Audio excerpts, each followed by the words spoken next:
Hello, good morning, and welcome. This is Sunrise. I'm Ayo Makinde. I am one of the people who is very excited about the Supreme Court judgment. I don't know about you. Because we have discussed so many things on this program and in several programs on Channels Television, speaking about the fact that if the authorities at the local levels work well, people will get the better end of the stick. One thing that has been spoken about so many times and so frequently is the issue of security. For one, and it's a fact that is very well known to many. If you don't know, let me let you know that every local government has a security council. Every local government.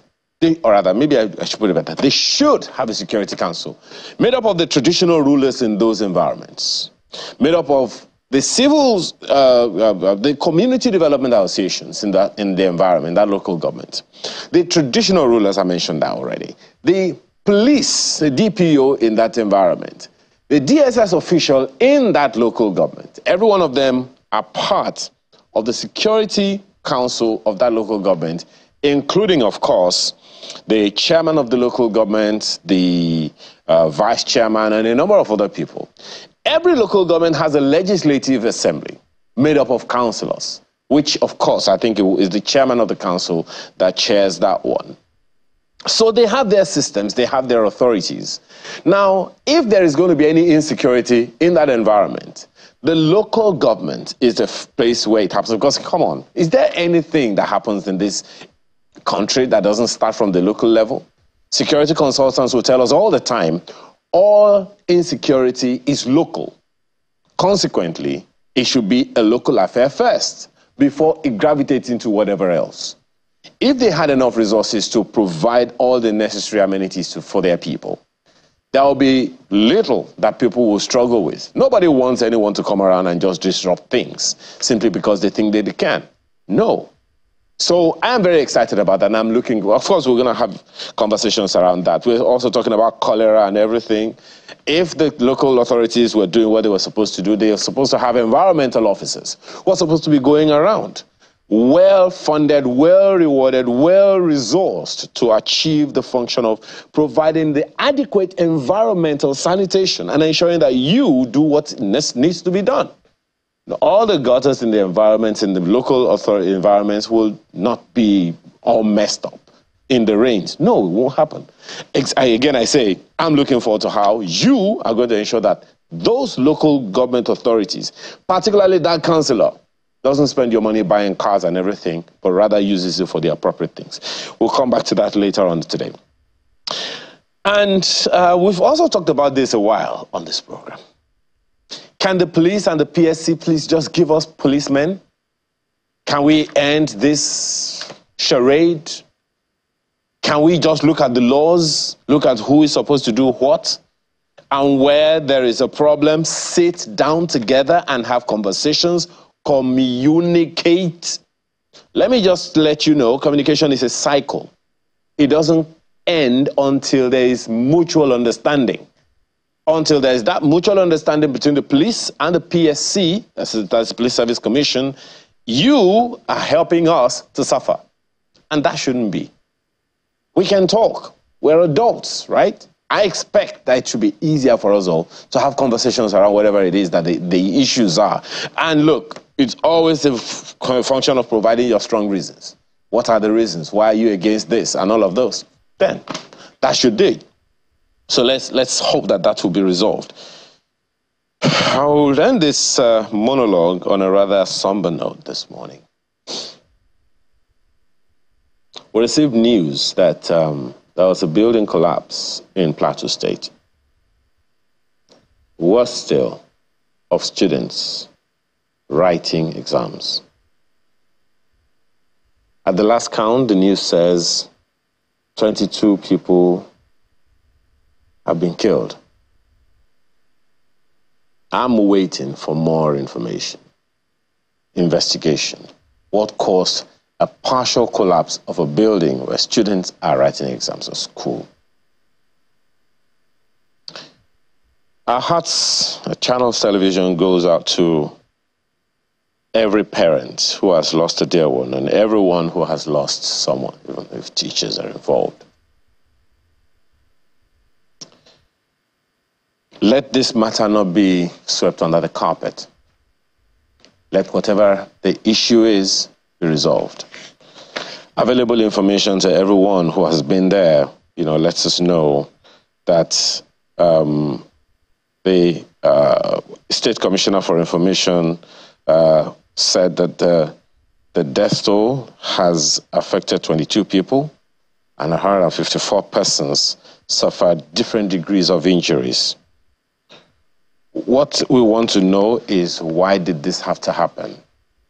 And please, we know that occasionally we just hear of building collapses and then we start crying. It is possible to avoid these things altogether, long term. Again, our heart goes out to those people who have been affected directly or indirectly in this matter. And we hope that whatever the issues are resolved real soon, and that we never hear of this kind of thing again. People go to school to learn, not to die. Now let's get into the program for this morning. We're going to be looking at corruption in public service. That's our first item on the program this morning. What we're going to be looking at. Don't forget that the UNODC put out a kind of report, and the EFCC has also been speaking around that. We'll find out more about that as our first conversation today. Now, we want to look at the viability of CNG vehicles. Someone posted on Facebook, one of my contacts recently, and said, no, there is no way I'm going to allow myself to change my vehicle, to convert my vehicle to CNG vehicles because of one reason or the other. More of that we'll discuss later on today. Now, I talked about the LG Autonomy, the Supreme Court judgment on the LG Autonomy. We get more information about that, more enlightenment, particularly about the implementation of it and whatever challenges may come in the process of time. While looking at all the issues in the country, let's not forget that we have children. How is their mental health being affected by everything going on around them, and how are the parents themselves dealing with their own mental health and the mental health of their children? That's on Lifestyle this morning. And the artist of the week takes us back, way back into the 70s. In the meantime, do me a favor, grab a cup of cocoa, or if you prefer cocoa, and we'll be right back to begin the show.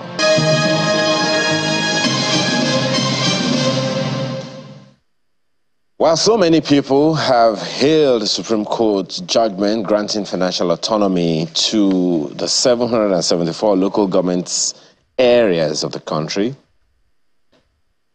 and they say it's victory for democracy, they've also raised many interesting talking points over the last few days. Many have said, apart from ensuring that local councils get their federal allocations directly, the funds must be prudently managed and made to benefit people at the grassroots. Some have also asked the anti-graft agencies to be on their toes to avert new emperors emerging in the councils via looting of funds. So let's have conversations around implementing the Supreme Court judgments. Don't forget that there are mixed reactions, actually. On the one hand, there are those who are hailing it. On the other hand, there are those who are saying that the Constitution has been violated by the Supreme Court. How that's possible, I don't know. But let's have conversations about the implementing, not the legalese, which will still continue, but about implementing the Supreme Court judgment, because the Supreme Court judgment says it is with immediate effect. For now, we have two gentlemen join us. David Ogu, former local government chairman, Ibaji local government area in Kogi State, joins us in our Abuja studio. Thank you so much for joining us this morning, Mr. Amba. Mr. Ogu. Okay. Thank you, Ayo. Yeah, we are also going to have two other gentlemen join us this morning. But when they do, I'll definitely let you know. Okay, I understand that Comrade Titus Audu is with us. He's the National President, Nigeria Union of Teachers. He's also Deputy President, Nigeria Labour Congress. He joins us virtually. this morning. Good morning, Mr. Audu. Okay, he'll join us shortly. Well, Mr. Audu, let's begin with you straight away. First of all, give us a background. What have local government chairmen or local government administrations, what have they had to contend with in the past before the Supreme Court judgment? And what are you looking up to? What are you looking forward to? How hopeful are you that this judgment is going to make any significant difference? Thank you.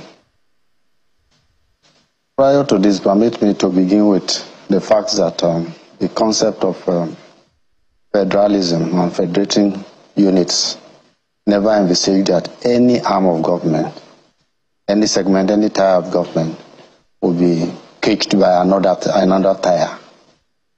That is why the state governments never allowed the federal government to use up their powers, especially in their autonomy, to manage their affairs and the allocations and resources that are accrued to them.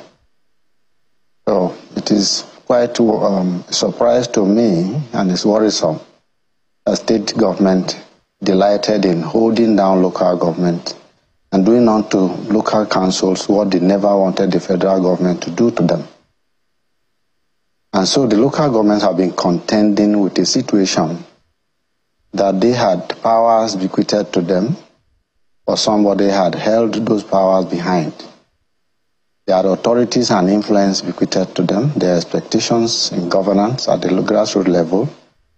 People expected that at that level, local council chairmen and the authorities at that level were saddled with the management of the resources and the development aspect of their communities and the various entities. But in a circumstance that they were restrained by government at the state level, it is a situation that looked like someone being given the horse, yet you are holding the string. How does the horse progress to achieve purpose? And I have this simple analogy that is quite funny but quite explicit. At the local councils, chairmen and the councils were expected to go to their communities and deliver good governance, be available to their people, be avenues to access health, security, well-being, good road, agricultural facilities as the case might be. And there they arrive their communities with a busload of cartons, of baggages and parcels labeled security, health and all that. Inside these parcels are empty. And so when they arrive and they are being confronted with these things, what they find is that they have authorities by name, or the influence and the abilities, the capacity to influence them never existed. So they are left at the mercy and vagaries of the fact that they are vessels without capacities to exercise what they are supposed to do. Well, Mr. Ogu, just a quick one. Development. My apologies, if you don't mind. Let's have an understanding of the structure of a local government, a local government administration, a local government council.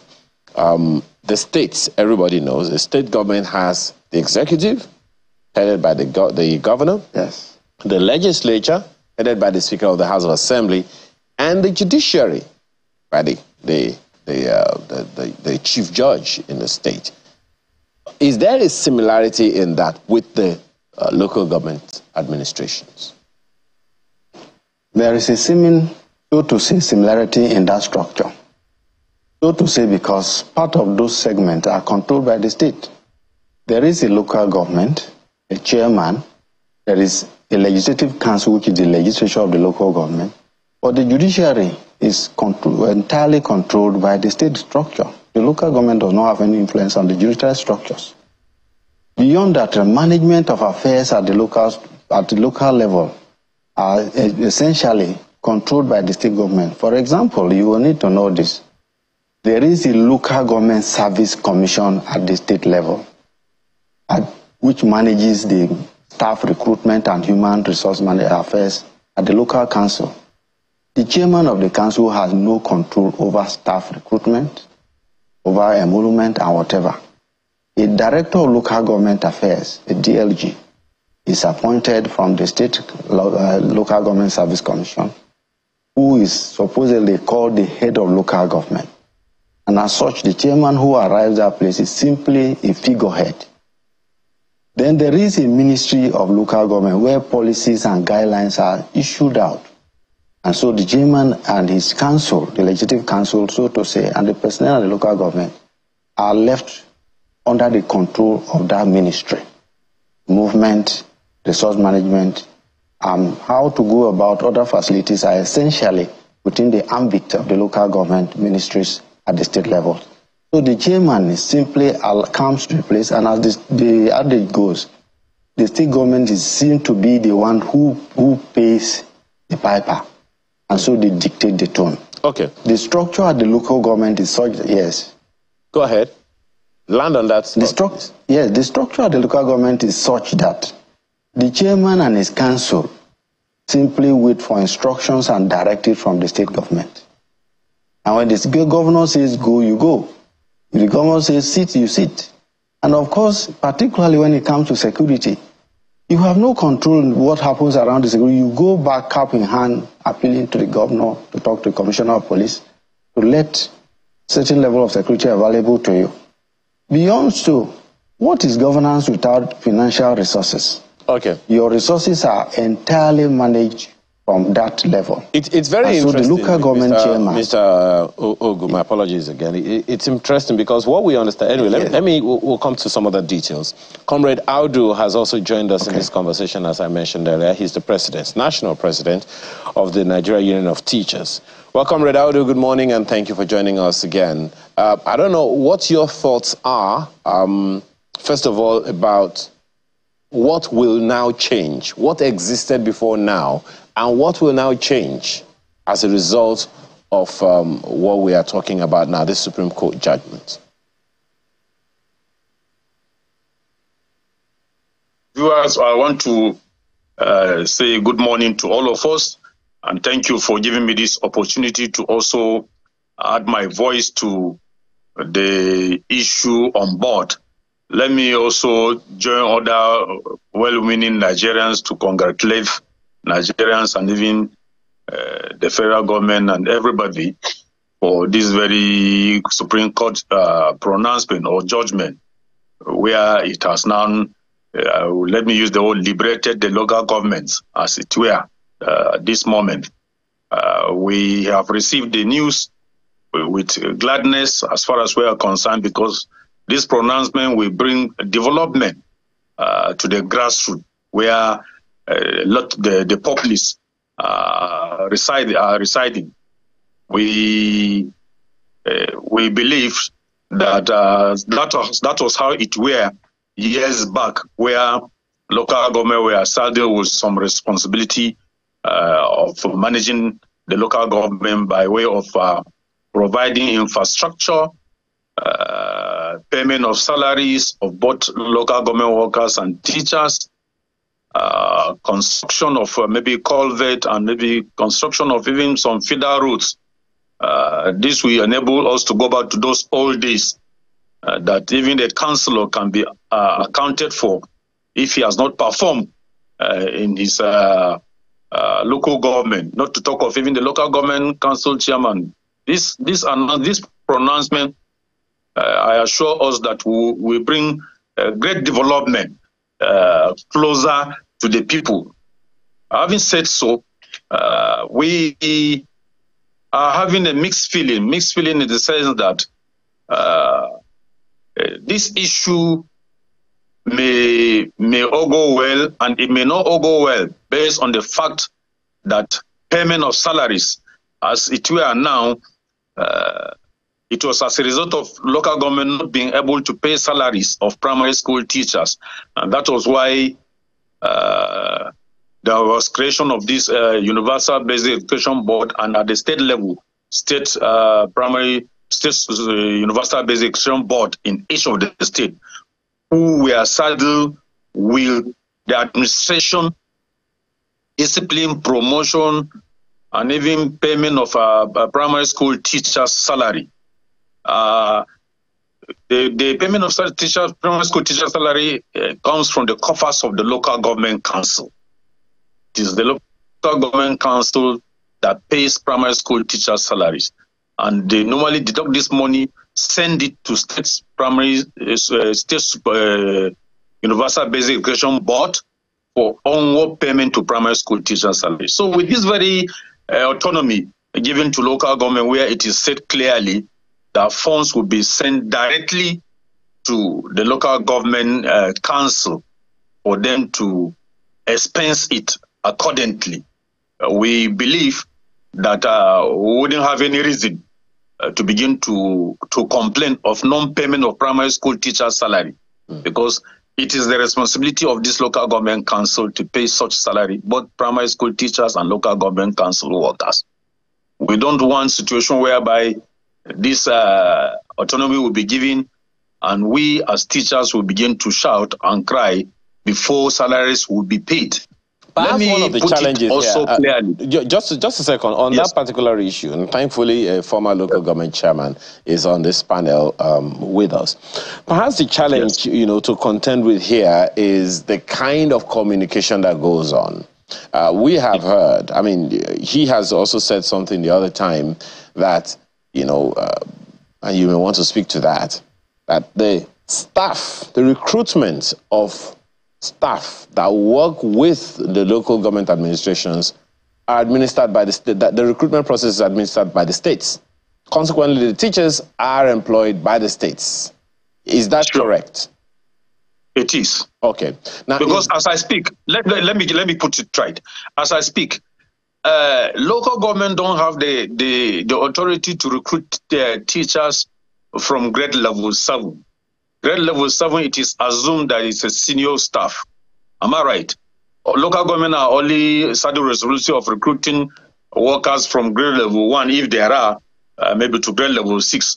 But as a teacher, the minimum entry requirement is NC, and it starts from grade level 7. So as I speak, the responsibility of recruitment is done by the state universal basic education at all level of the state, at all over the state.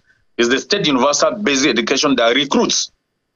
Then local government now pays. There is one thing I want to put, the perspective I want to correct.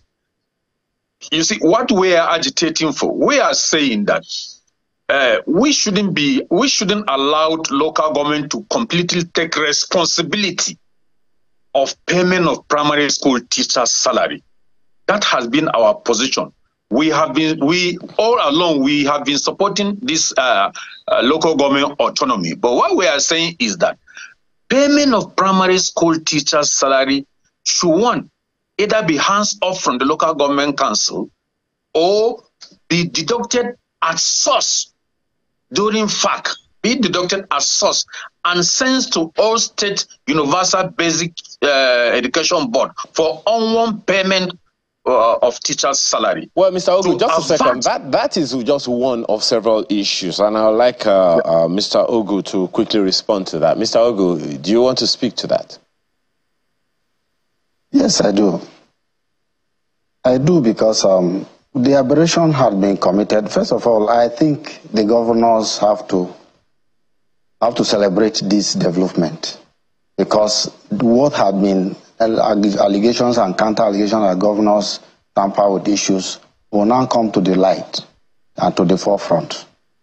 It is clear and obvious that we had derailed from the process of governance of the issue of federation.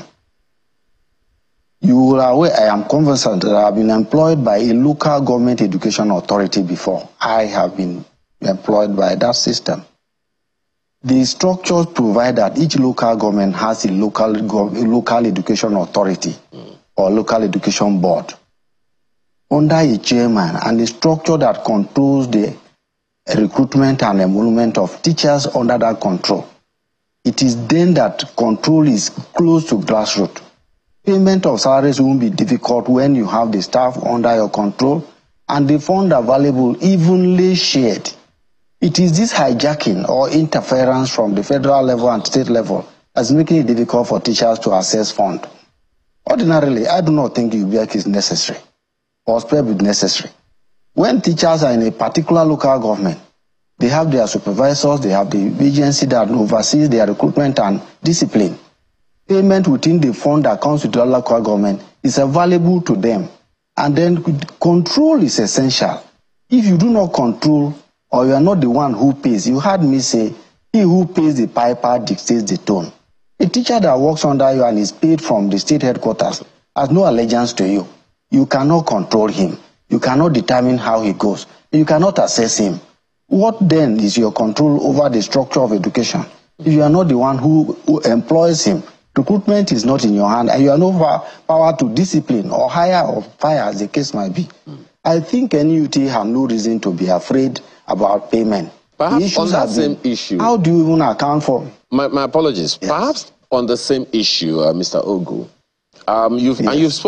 you've braced one of them, which is the issue of the State Universal Basic Education Board, or no, beg your pardon, the UBEC, which is an issue of that is controlled from the national body, the federal government. Then there is also the issue of the PHC. The federal government has an agency, the Primary Health Commission, on the primary, health care and all of that.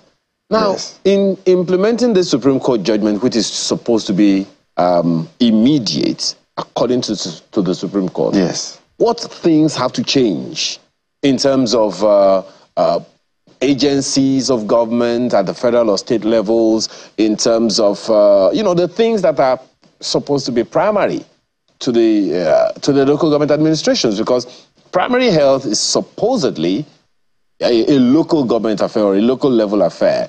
Environmental sanitation is supposedly a local government affair. Now you're saying that even primary school education is something that the local government authorities should be able to do. So what are the things that have to change structurally in terms of soft infrastructure, agencies of government that have to change if this Supreme Court judgment is to make the right sense that it's supposed to make? Thank you. I must first of all differentiate between primary health care and basic education. Health is universal. You do not need to get your local government headquarters to access health, primary health. You can access primary health care from anywhere, wherever it is. But basic education, the children and the facilities and the structures that offer education are the grassroots. And so the federal government having an agency, a primary health care agency, is not an aberration. That is a duty that is concurrent. Health is concurrent at both the federal and then at the state and local government levels. But for the basic education, it is so regulated and restricted to grassroots development that you cannot scatter it and cannot be managed at the national level. When you have big offices and big officers and big structures at UBEC, how do they affect the local government and the grassroots structures?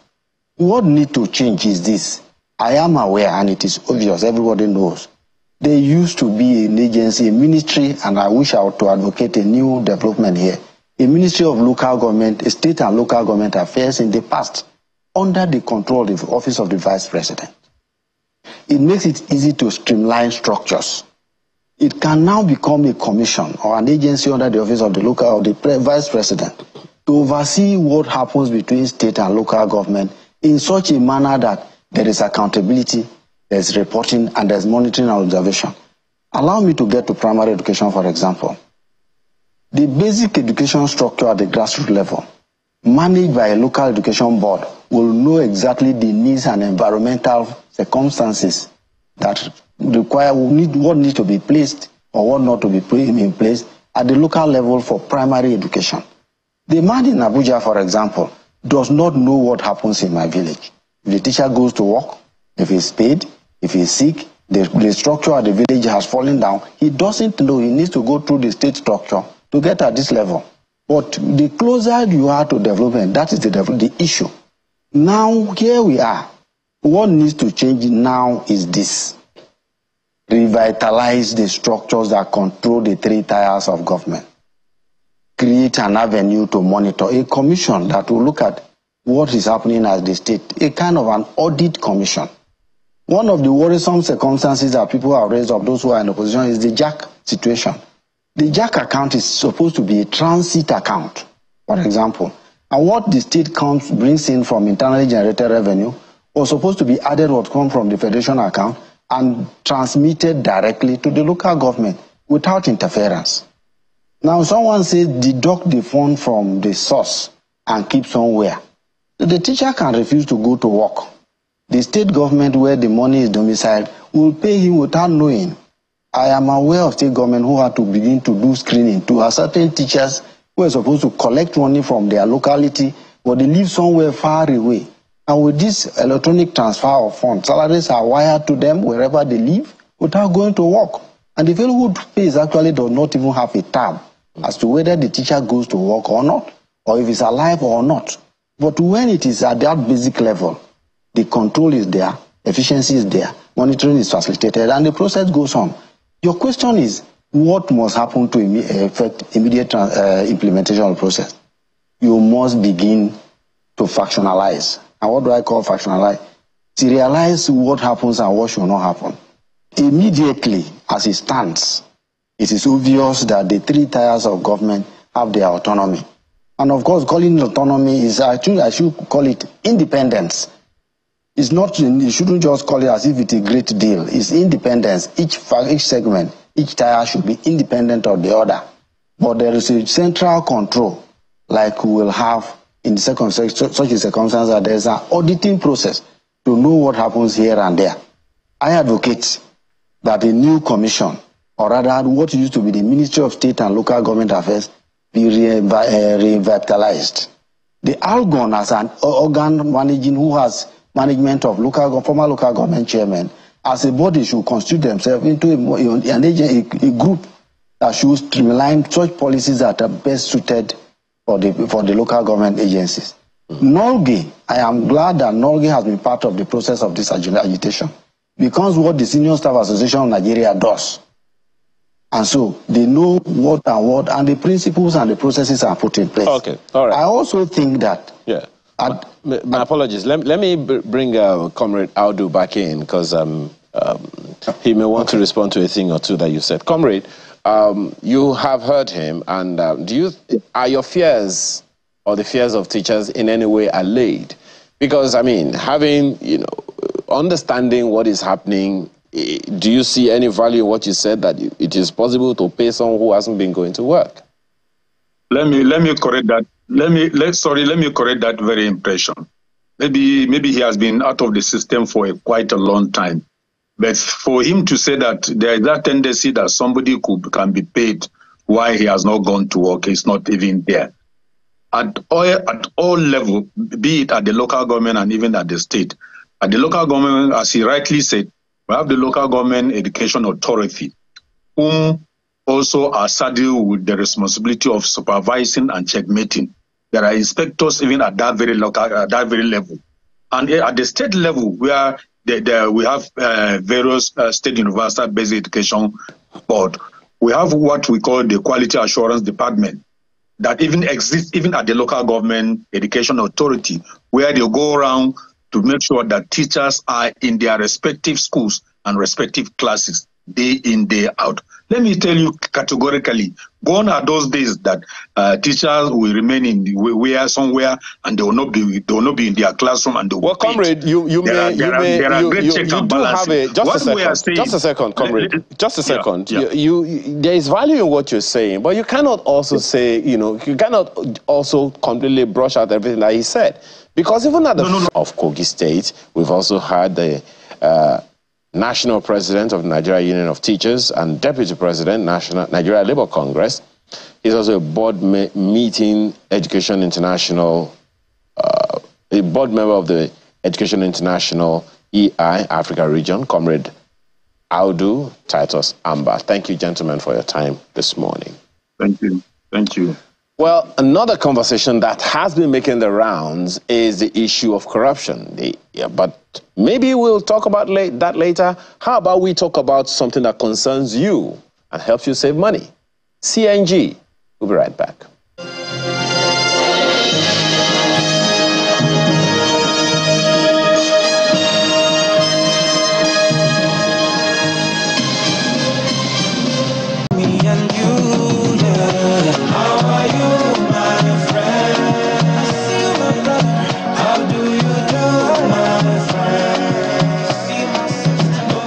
the fuel situation in your area? I don't know where you are. No, for those of you in Nigeria, this question is for those of you in Nigeria. Particularly, in Lagos. If you have fuel, let me know. But that's the, thing a number of people are talking about. And since 2021, I think, the federal government has ramped up conversations around conversion to compressed natural gas for vehicles. And a number of vehicles are already using them. But there have been concerns, and there are concerns. And hey, there are those who talk about a number of significant disadvantages, that natural gas vehicles may not match the speed performance of gasoline-powered vehicles, that large tanks that you may need space for a large storage tank that can reduce your trunk space, the boot of your car, that's what you'd call it here. Lower performance, the natural gas vehicles may have lower mileage efficiency due to additional weight of the gas tank. Natural gas refueling stations are less common than traditional ones. Despite its abundance, natural gas is still a non-renewable fuel source, and so many other things, including high conversion costs.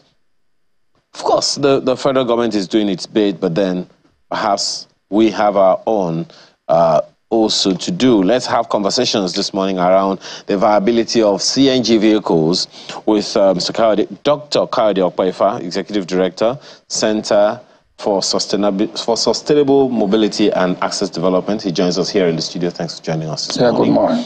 We also have Mr. Michael Oluwagbemi, who is the Project Director and CEO of the Presidential Compressed Natural Gas Initiative. He joins us virtually. Thank you, Mr. Oluwagbemi, for joining us this morning.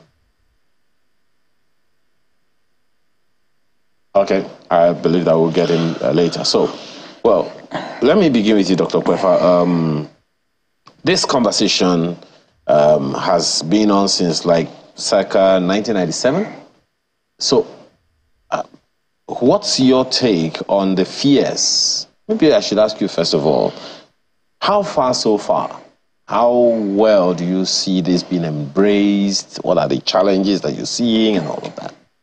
Okay, thank you very much, and good morning. Let me join you in commiserating with the victims of the building collapse in Jos and those who are injured, and to just hope that we'll find the way around this collapsing, especially during the rainy season. Going to the what I found with this discussion, let me start by saying that there is no option now worldwide, that we just have to move forward. As technology improves, so also is the world going towards sustainability, especially when it comes to energy sources. Now, the CNG discussion is centered around, I will put it like 3 E's. You need to look at energy security and energy sustainability. In terms of Nigeria, energy security is key. Energy sustainability is also key. Then you have economic sustainability. Then you have environmental correctness. When you look at those 3 issues, the world is moving from fossil fuel to renewable energy and much more less polluting form of energy. So that brings the issue of whether you stay with fossil fuel, you stay with natural fuel, or you go electric, or you go solar, or all those other options. So in the next future, in the next 5 years, the whole world is moving towards these directions, and we have to move as well. Are we late? It's better late than never. So whether we like it or not, then on the economic front, it is cheaper to go that route because it is abundant, it's available. On safety side, it is safer. And also, it reduces emissions. And what that does is it makes life better. So it is the reality now. Are we doing enough? Yes. We have done much more than now, yes. But do we have an option now? Really, I don't think we have that much option than to move. Some countries in the world will stop producing vehicles. Some manufacturers will stop producing vehicles that use petrol in the next 5 years. Some countries have also come up with vehicle standards that says for public transportation, vehicles that runs on petrol will no longer be allowed. We are also just ramping up our production capacity in the area of vehicle manufacturing. So the earlier, the better. We have the gas. They take the gas from there. Most of these countries I'm talking about don't even have the gas that we have in abundance. They don't even have the fuel, the fossil fuel. They get them from us. But they have moved. And the world is going to leave us behind if we don't join. On the economic scene, believe me, it keeps more money in the pocket. It's cheaper to run this kind of vehicles. It's cheaper to use this kind of fuel as your energy source for your mobility equipment. So it's going to keep more money in people's pocket, and it's going to make the economy of the world and the economy of Nigeria even better. But how about the disadvantages? One of which recently people talked about the proneness to explosions. That's not correct. And I will explain. Now, compressed natural gas is made up of methane. Methane is CH4. I mean, for those who understand chemistry, that is one carbon, 4 hydrogen. If you talk of LPG, that is the cooking gas. Those are the ones that are prone to explosions. Those ones are made of propane and butane. But you're not unaware of the recent occurrence. I'm going to use it. I just want to give the background for people to understand that it is the carbon chain and the hydrogen chains, the components that make these gases that make them different. One is compressed gas into gas. One is liquefied gas, that it is liquid pressured, and that is the LPG. Now, because of the nature of methane, I want to use the language that people understand. The cylinder that contains a CNG is special cylinder. It is by extrusion made, and there is no explosion in the incidents at Ogun State. What you had was, the team was carrying skids. You notice that the skids, none of them went busted. Do you notice that? None of them got busted. What you had was there was a leak in one of the 4 cylinders. It was that leak that caught fire. Now, just oppose that to the incidents in front of beside Sheraton Hotel some times ago, where a gas, something carrying the LPG, got leaked, and the gas went in the air and got exploded and affected that restaurant beside. I think that's Opic restaurant. Now, what you have is CNG is lighter. So when there is a leak or release, what CNG will do is that it will disappear into the atmosphere faster compared to when you have LPG. So we need to differentiate between LPG, the one that we use in cooking in the house, and CNG. CNG is lighter. It's made of 1 carbon chain, while LPG is made of butane, propane, and those ones are C4 and C5. They are heavier carbon sources. So it is even safer. And the nature of the cylinder is much more, is safer than when you have... Which leads me to the question of space. Okay, most of the examples that we've seen, they put the tanks in the trunks. That's correct. So... yeah, the issue of space is a matter of perception, because the one we have been using before also uses space. That is your tank. Well, so I don't see the tank. I don't see that space, I'm saying that it's an issue. It's an issue. You're right. It's an issue. But the space in my trunk, in my vehicle, in the boot, if I use the description, in the boot, how much of those spaces do you really use? For those who use spaces, yeah, it will be an issue for them. But for me and regular people who do public transportation, yeah, you might consider the space. But what, if it is a brand new design, that will have been taken care of. But if it is for conversion, you're going to lose that space. That is for sure. But the question is, for the cost of money you save, for the safety you carry about, and for the sustainability me and you will enjoy from it, it is better to sacrifice that space for this value. Yes, the cylinder has to occupy because it is a conversion. But if it is a brand new vehicle, they will have considered that into the design. I saw a brand new tricycle. You know, I don't like tricycle that much. And the thing is just under the seat. So it's not occupying any unusual space. So I think that will come with brand new. But for conversion, yes, you are going to lose some amount of space in whatever you have. But that space is what you can actually trade off. Okay, let's see if if our guests that have guests in the virtual space is with us now. Mr. Oluwagbemi, can you hear me? Yes, I can hear you. Can you hear me loud and clear? Wonderful. Good morning. We can hear you loud and clear. So please tell us how far so far, especially concerning this initiative, the Presidential Compressed Natural Gas Initiative. How far so far?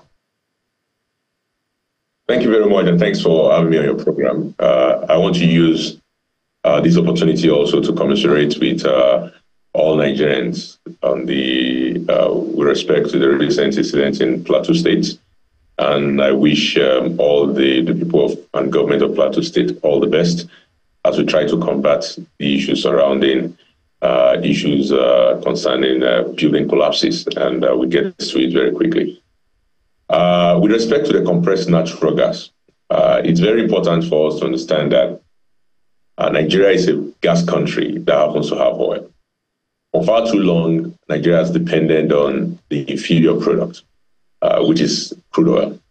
And even that, we are not a crude oil refining country. So not only have we failed to refine crude oil, but we then import and subsidize it, effectively subsidizing unemployment and importing poverty. What we are asking us to do, what the president is asking us to do with the compressed natural gas initiative, is to move Nigeria towards a gas future. A future where Nigeria is using the product which is so much blessed with, the largest gas reserves in Africa, that can last us over 100 years with respect to what is already found.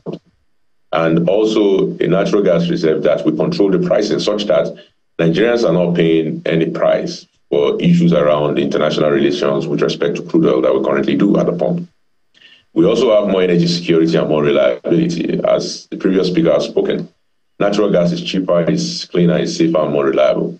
These are attributes of natural gas that compel the president to move Nigeria towards using CNG, not just for industries and power, as we already utilize the natural gas for, but to begin to use it for transportation.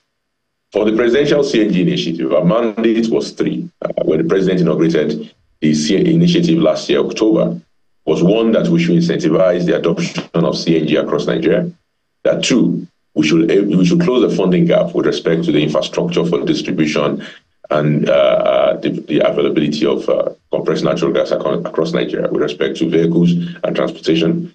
And lastly, to help engender and develop a regulatory framework for natural gas adoption for vehicular transportation.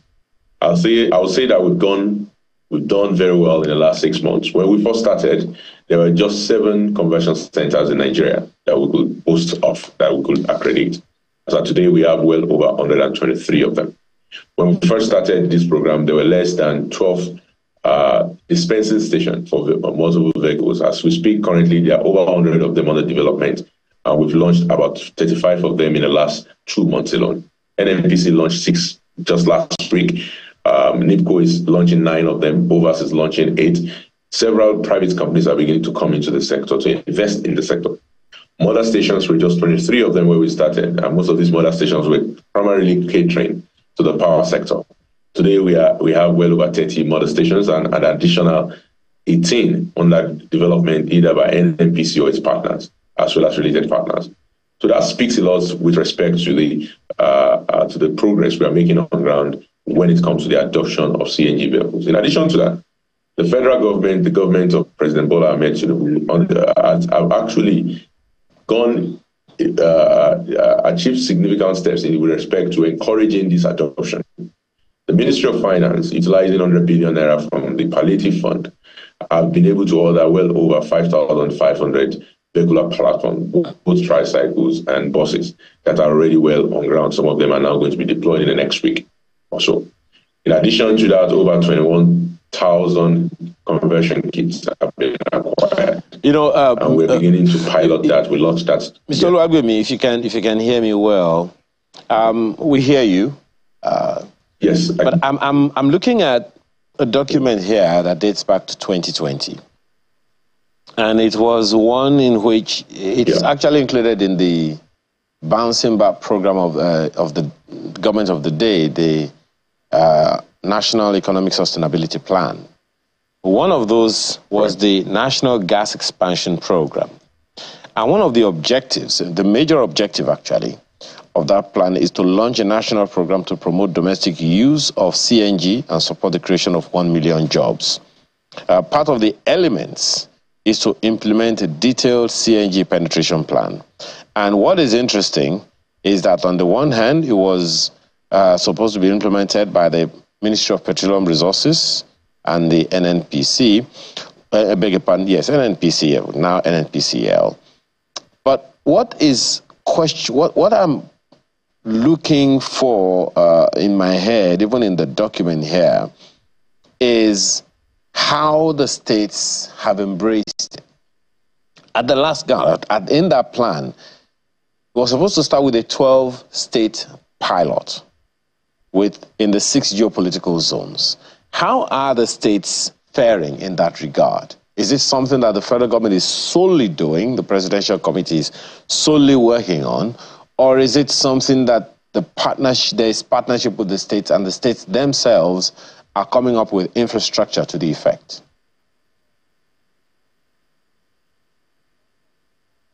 Yes, thank you very much. Good question. The reality is that the plan which you just mentioned was the previous plan under the immediate past administration.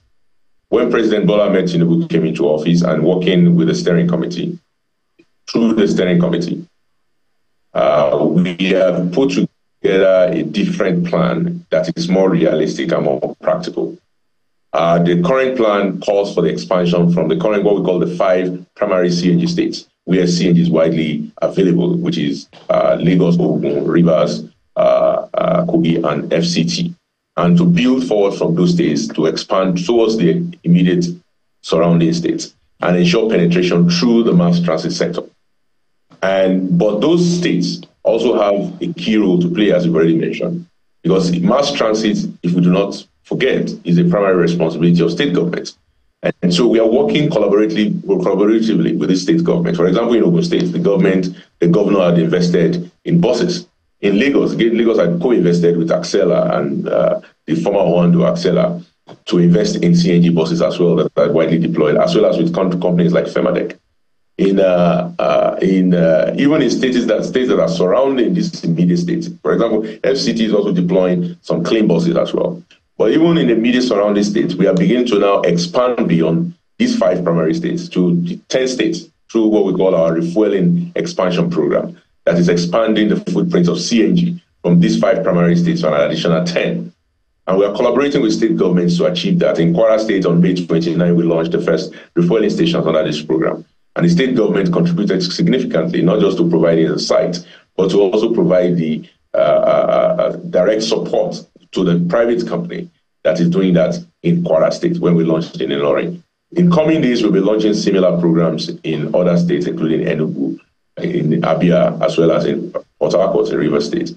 We'll be doing the same thing in the MENA, where the governor of the state have already acquired 200 CNG buses, but we're going to be providing a refueling site. So you are seeing a state-federal government collaboration along the lines of expanding the CNG footprint nationally. But even beyond state and federal government, it's actually the private sector. And the president was very clear from day one that our job is not to replace the private sector's initiative. At the end of the day, business should be in the business of doing business. And so what we are trying to do as an initiative is to be a catalyst, such as we are the one enabling business to do business, the business of CNG. Because even all the gasoline stations you have today in Nigeria, most of them, if not all of them, are owned by the private sector.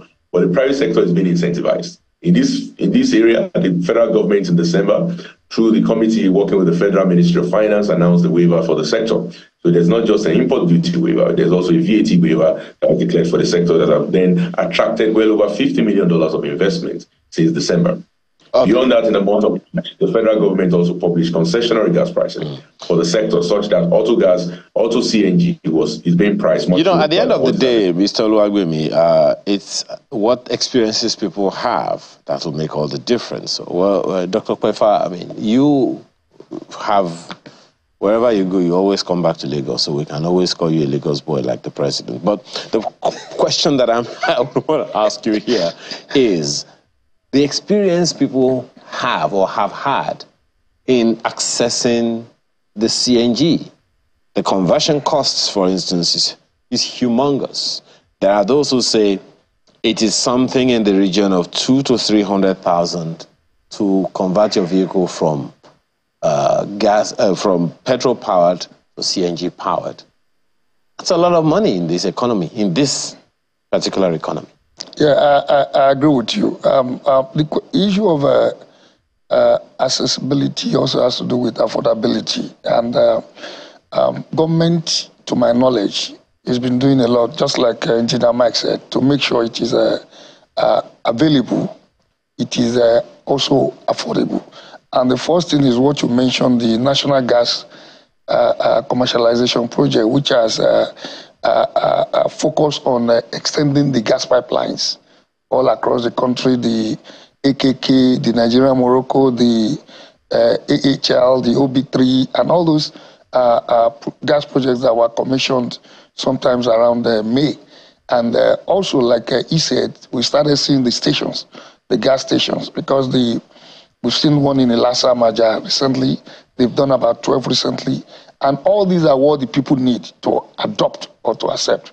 Now, coming to cost, yes, the initial cost is much more than people can imagine.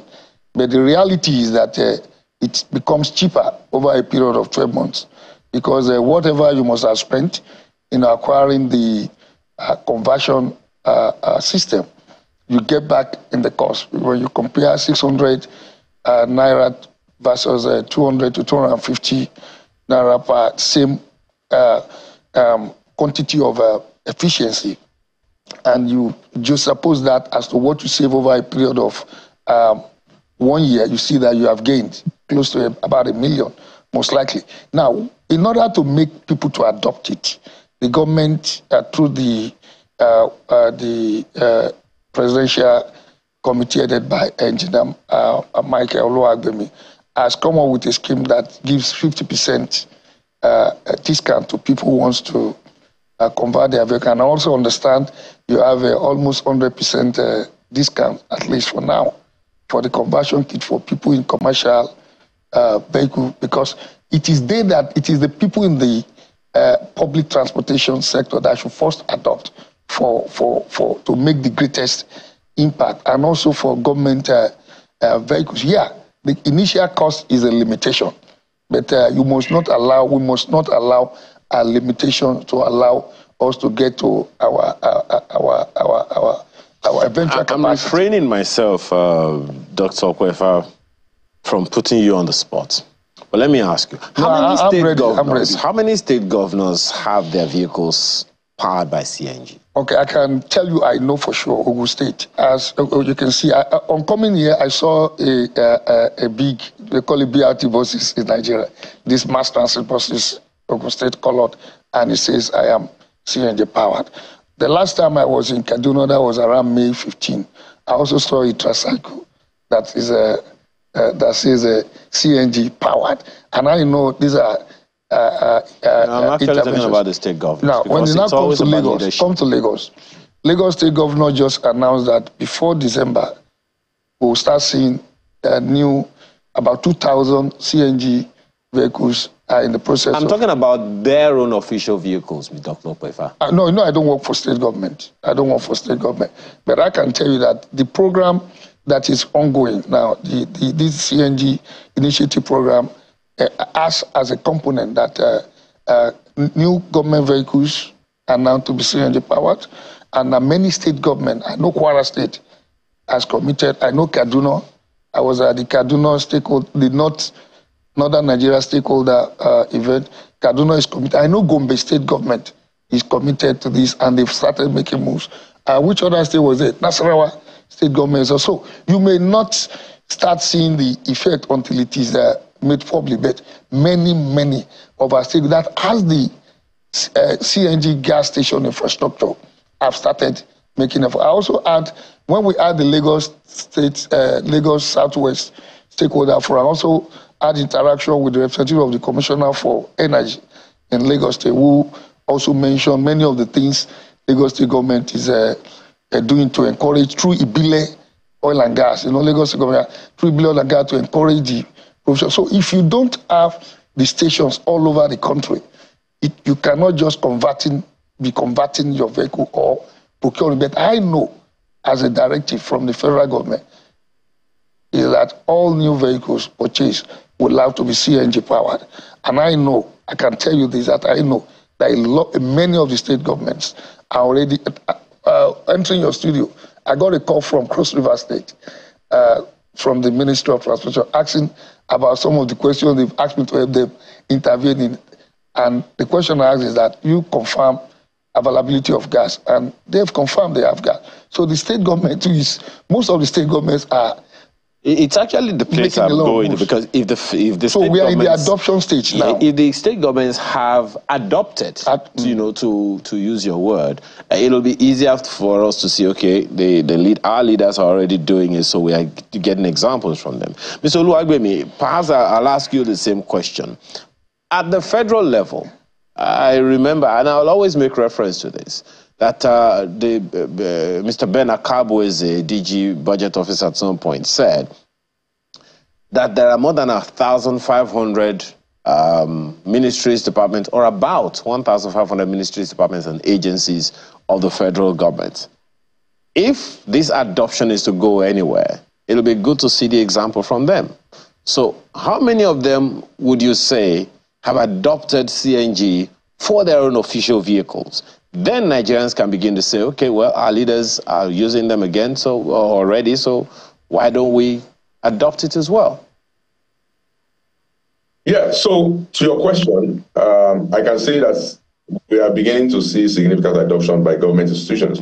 Nonetheless, because the president himself actually directed that going forward, the minimum required vehicle that will be approved by the Federal Executive Council will be CNG enabled, as we saw from the announcement in the second week of May, when various vehicles were actually stepped down for approval at the FEC level once they were proposed, because the federal government, under the insistence of Mr. President, insisted that these have to be CNG enabled.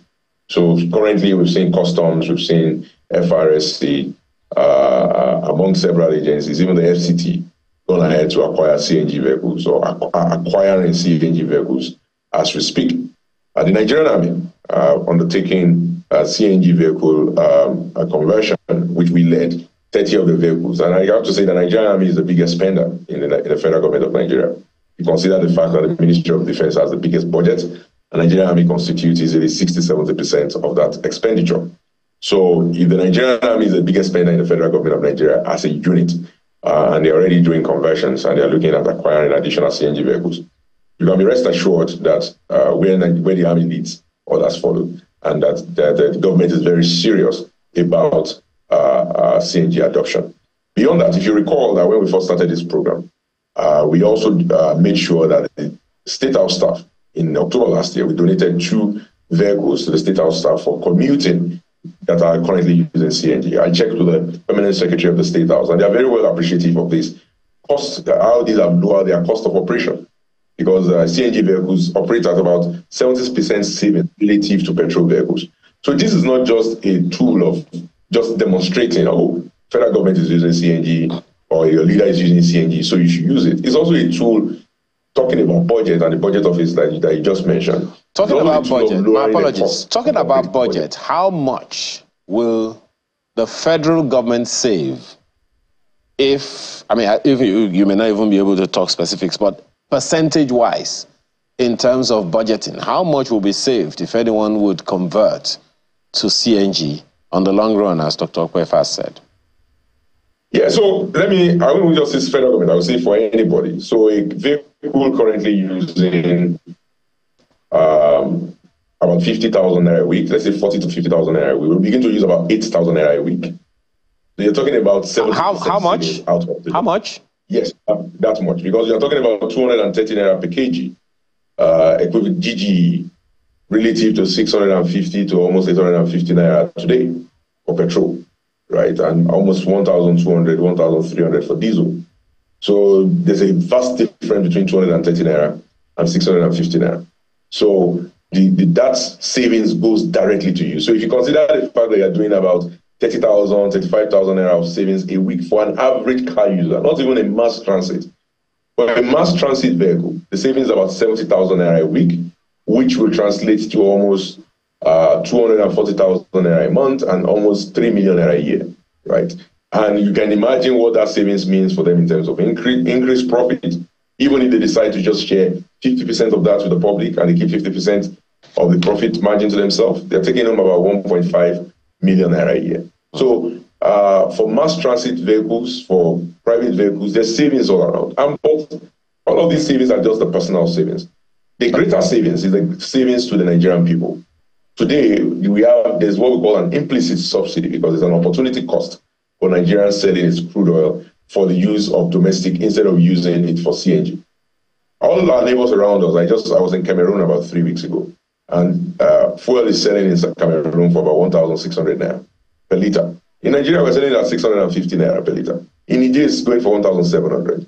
In Benin Republic, it's going for 1,400. So we are better off selling what we are currently utilizing in terms of petrol to our neighbors, and then we use gas, which is much cheaper. So the implicit subsidy that Nigeria gives to each commercial vehicle every year is about 6 to 7 million naira per year. Okay. That's why the federal government have done the calculation to say that we are better off giving them free kits so that they convert, so that we stop giving that 6 to 7 million naira implicit subsidy. Okay. And then they will be cheaper. A good one. I can see that Dr. Kwefai already has his pen and paper and he's doing some math here. Okay, you've also done some math, so what will we save? Yeah, without being too specific, but from literature and what people within the mobility sector and the energy sector are projecting is about 10 trillion within Lagos, FCT, Kano, and Rivers State alone annually. That will be saved. That's the economy will be saved. 10 trillion. About 10 trillion naira.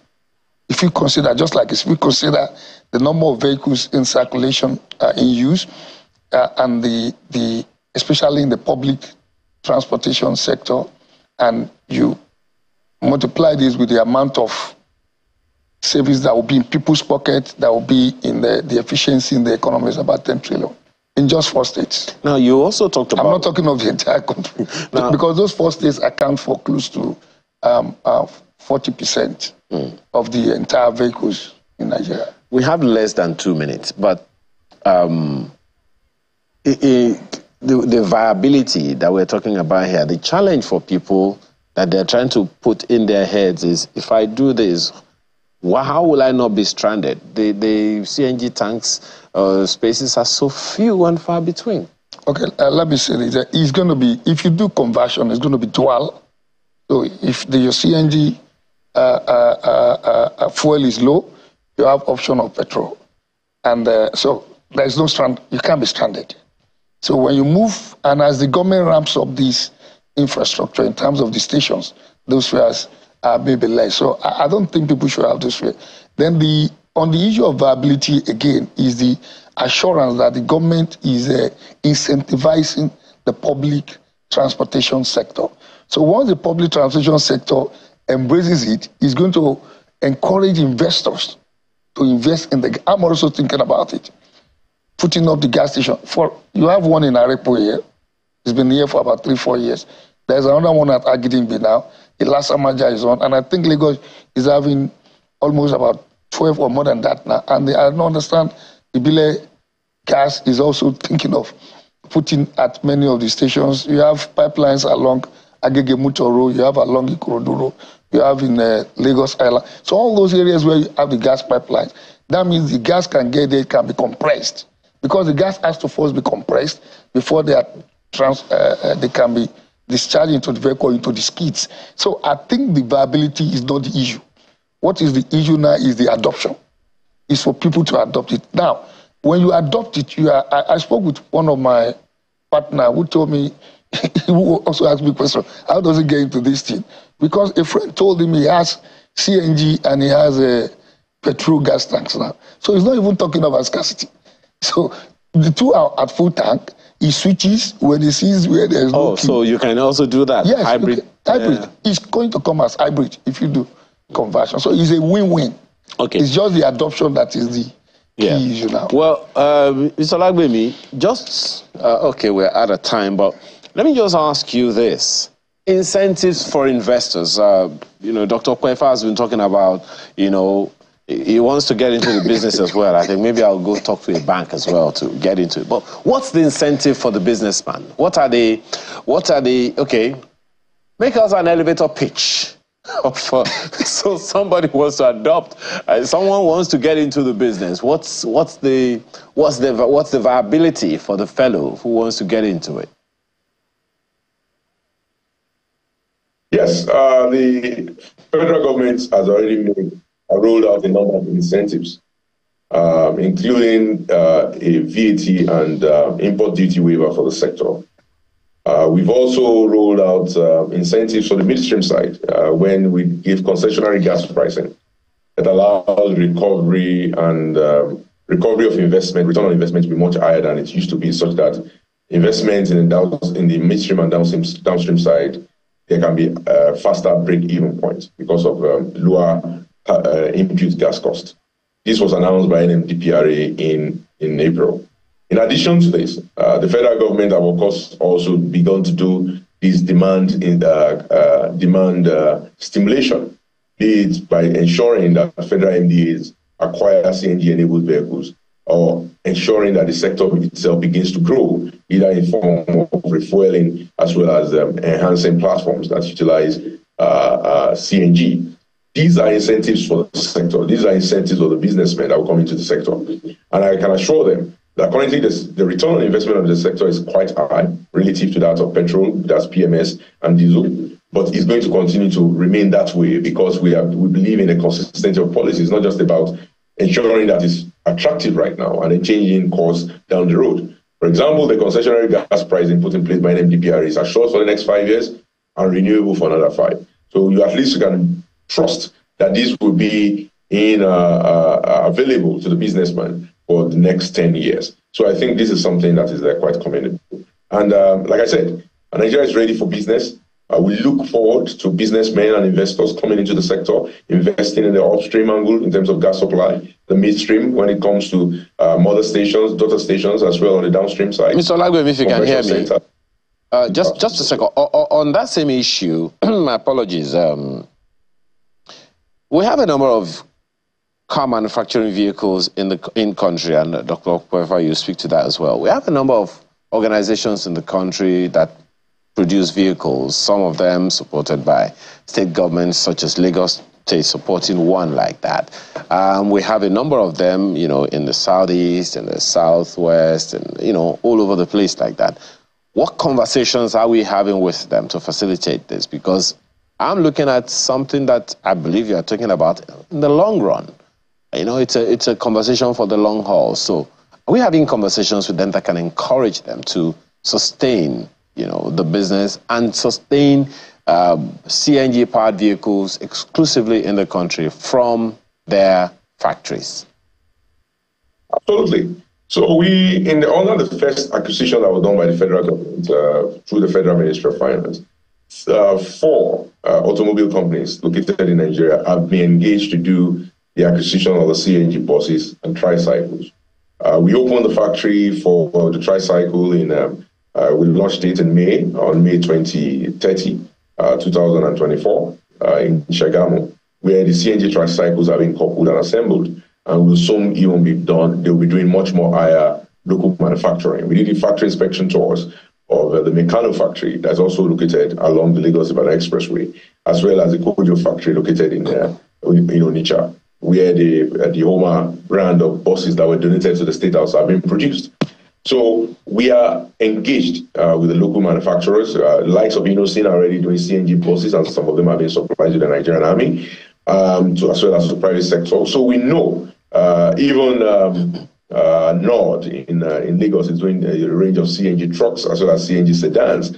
These companies are doing their best, and with the incentives that we are provided, especially with respect to the waiver, import duty waiver, as well as the VAT waiver for the sector, we think they can grow. We also know that the demand that we're providing to them also allows them to continue to sustain their growth. But ultimately, the biggest policy of the federal government that is going to enable the auto industry is not even the CNG program by itself. It is the financial, the credit economy that the president has spoken to a lot about, that will actually stimulate and ignite the auto sector. So if you think about it, their counterparts overseas are not waiting for anybody. Absolutely. They're powered with cash. It's an endless conversation, really. But let me take Dr. Kwefa's comments on the same issue before we close. Let me say that I'm not too sure. I couldn't hear Dr. Engineer Mai very well. There is also a credit option. You can get the conversion kit on credit basis, and as you buy your CNG gas, you pay back. So if you don't have the product, that's the option I'm opting for. I'll just get the thing on credit and pay as I buy my fuel. Now, on the issue of the car manufacturing, I was privileged to attend the launching of one tricycle plant just a few kilometers away from your station, where they're manufacturing CNG. I'm aware Meccano Auto is doing CNG, Jet Motors is doing CNG, Innocent is doing CNG, Ashok Leyland Automobile in Lagos is also doing CNG. Larry Shitu Motors just commissioned their yard that they also into CNG. So the automobile industry is also aware of the need, because that's the direction now. It doesn't mean we'll not use petrol or diesel vehicles, but it has come to be part of the major energy mix. And in fact, it's for energy security. Do you see a time, lastly, where there is a policy of government that says CNG or nothing? We're getting to that stage, because already in Europe, I think it is Sweden, Australia or so, they've already taken a decision that no more petrol. It's either CNG or electric. So whether we like it or not, by getting close to 2030, they're going to start hearing those kind of policies. Well, I have to thank you for this conversation this morning, educating us on the viability of CNG vehicles in the country. Dr. Kayode Okwefa is Executive Director of the Center for Sustainable Mobility and Access Development, as well as Engineer Michael Oluwagbemi, who is Project Director and CEO of the Presidential Compressed Natural Gas Initiative. He joined us all the way from Ilorin. Thank you, gentlemen, for being here this morning. Pleasure. Thanks. So, we're taking a short break now, and one of the things that's bugged our country for a long time is the issue of corruption, to the point that the UNODC is talking and the EFCC is still talking. Talk about that when we return.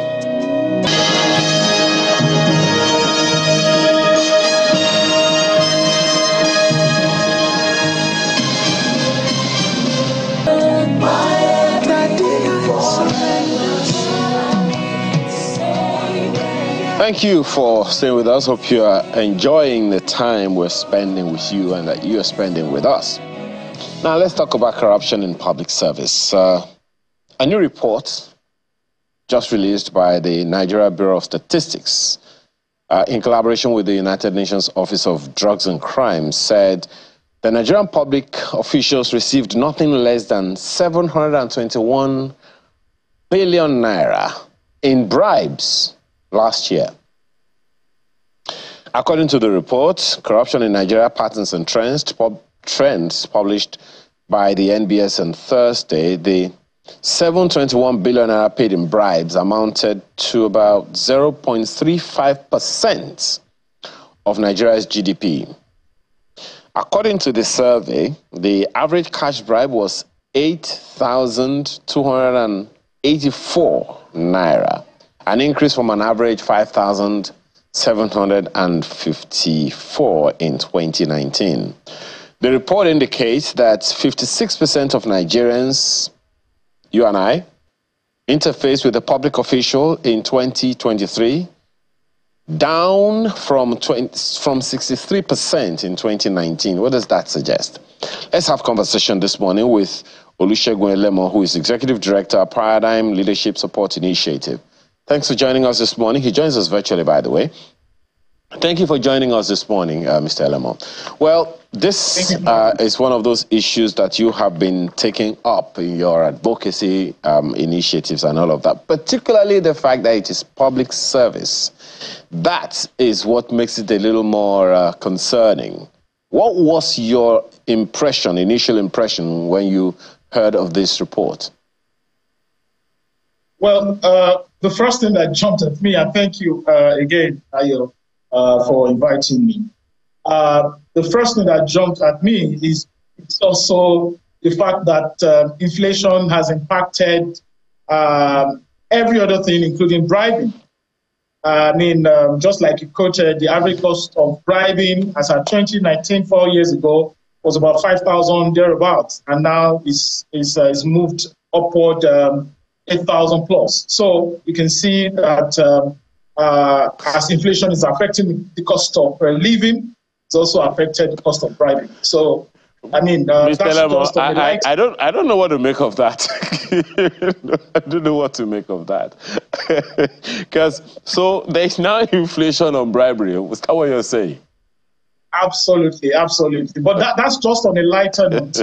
I think the most important thing is also that there are positives from the report, given that, for instance, in 2019, 61% of Nigerians, had contact with public officials, whereas as at 2023, when this survey is assessing, only 56%, had contact with public officials. That's an indication that more and more Nigerians, are now, having less and less contact with public officials, perhaps maybe as a result of digitization of public services and public utilities, which, of course, should have impact on, the level of bribes that are now being given or taken by public officials or citizens, as the case may be.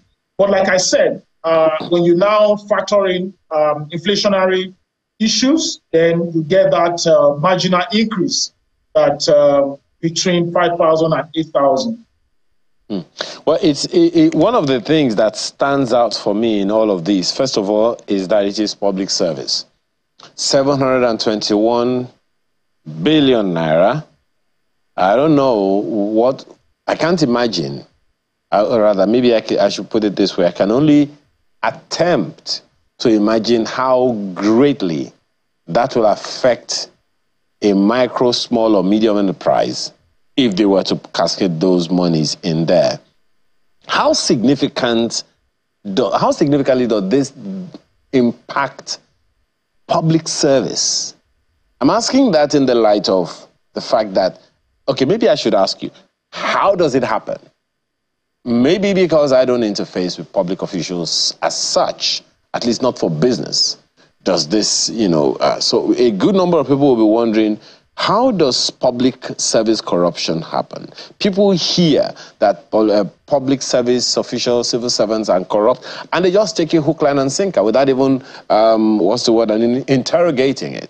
So how does this happen? Just so people have an understanding. Well, I thank you very much, and I bet you do interact with these issues as well as myself and every average Nigerian. Mind you, the report also acknowledged the fact that much of these issues happened in urban areas and with more educated people. And I'll give you the dynamics. For instance, when you look at application for international passports, recall that it was after 2023 when the current president was sworn in and appointed the current Minister of Interior that he then started some reform that then opened up the digitization process for passports application. Prior to that time, you and I know how difficult it is to get your passports. We had Nigerians from home and abroad who complained bitterly on how it is to, apply for international passports and what goes on within that process. And I can tell you, my own story as every other Nigerian can tell you. But now we know, I acknowledge that things are getting better, and the data is showing that things are getting better. But that's just one of it, international passport. So you want to apply, and then there is no seamless process for you to apply digitally. You have to interface with an immigration officer who then tells you that this is the official rate, but you have to pay so amount of money to get your file in, and somebody to look after your file and all that. And then you end up paying double or triple or quadruple of the amount that is officially requested. Then again, when you talk about application for driver's license, before now, I know that things have marginally improved in terms of application for driver's license, but there's still a whole lot that is happening within that space. So that's another way by which Nigerians pay bribe. And perhaps maybe when we go deep into this conversation, you will see, how the data is now throwing up some of these issues and affirming my position on these things. And again, when you look at the number of checkpoints that you interface with on a daily basis, road safety checkpoints, police checkpoints, VIO checkpoints, and all of those checkpoints are some of it are for efficiency, some of it are for applying the rule of law and ensuring that people comply with regulations.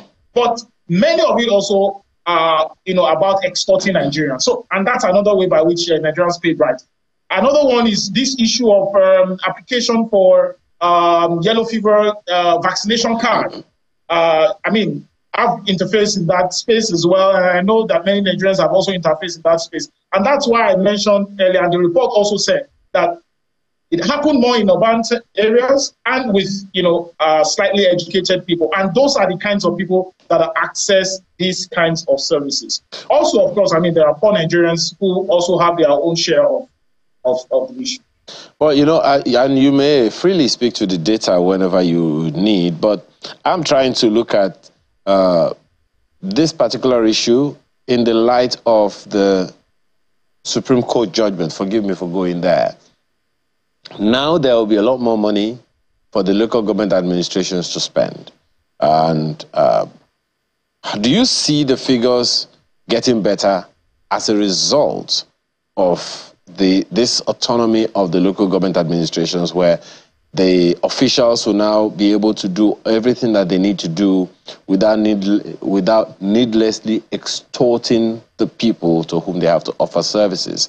I speak particularly in the light of what you just said. Now, people go to the local government areas where they are, and all they want is just to get the basic healthcare services that are promised them, primary health care, inoculation and all those things, but then they still have to go literally through the eye of the needle sometimes. So do you see this new wave making any difference in that regard? Well, I think it's a mixed feeling, really. On the one hand, you want the local government to have the autonomy. On the other hand, you are wondering what they're going to do with it. And I think, yes, the fears are there. We have to face our fears and ensure that, yes, since we're running a constitutional democracy, we allow the process to take its course, but then we put an eye on those who are managing public resources at that level. I don't think it's going to be automatic. I think there has to be some sort of vigilance on the part of citizens and other accountability watchdogs. I think the accountability mechanism for local government administration needs to be well scrutinized and tightened properly. Currently, there are a lot of loopholes. Nobody is watching over them. Very little oversight. And I think that we need to scale that up, especially because they will now have control over their resources now. Before now, we've always held the governors accountable for what's happening at the local government level, and that's not the proper way to run a federal system.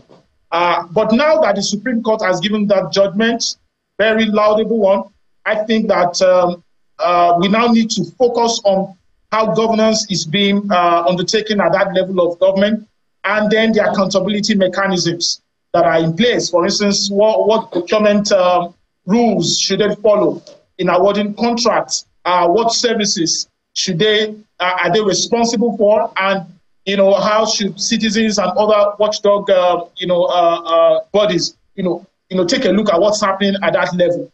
And again, talking about access to services.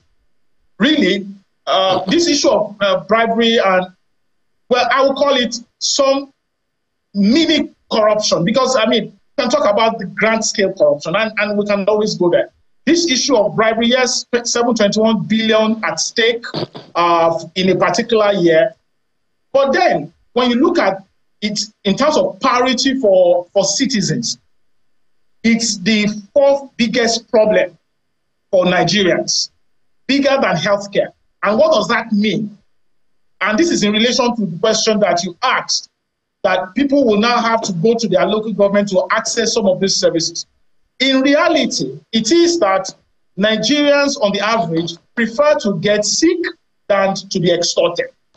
That's what this data is showing, that they prefer to get sick and go about themselves and sort themselves out than to get it. So because they worry more about extortion, they worry more about corruption in accessing some of these services. And for instance, in relation to the local government, someone wants to just go and collect local government attestation to be able to go through some documentation process, whether in relation to international passports or even driver's license or any other thing, or even higher institutions admission. You realize how much difficult it is to even access your local government attestation. You have to literally pay bribe to access some of these things. And then the other issue is also, like I mentioned earlier, about the police and the FRSC. You would realize that because some of the activities of the FRSC, particularly in relation to access to driver's license and some of those fees that they are responsible for collecting, you realize that the digitization process that has occurred in that space has now reduced the human interface between public officials of the FRSC and Nigerians, and that has now limited to an extent potential collection of a bribe or taking or giving of bribe.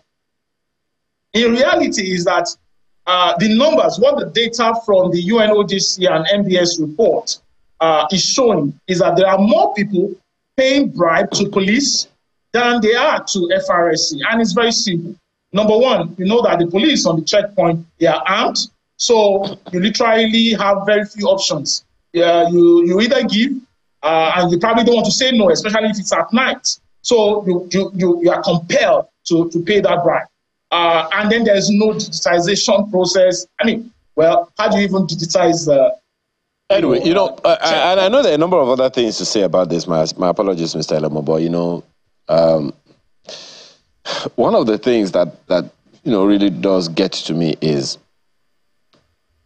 don't we have processes, Mr. Elemo, that can ensure that these things don't happen? A number of policemen would probably wonder, and maybe those who are still in office and are authorities over policemen, or those who are not, will say being a policeman can sometimes be an embarrassment because the bad eggs seem to take the shine off of the good ones.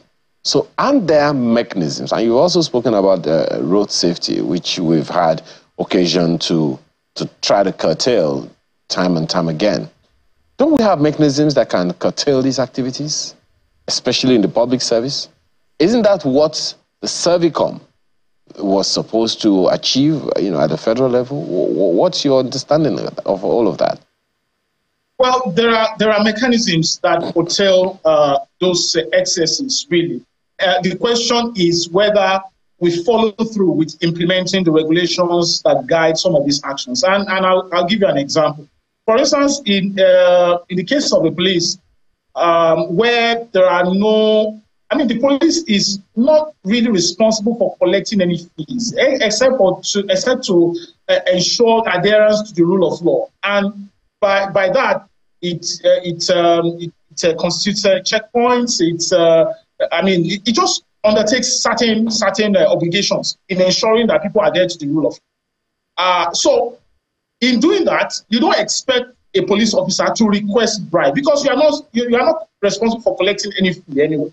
You are not offering any service that require the average citizens to pay directly to you. So those are the issues. But in that case, how do you do it?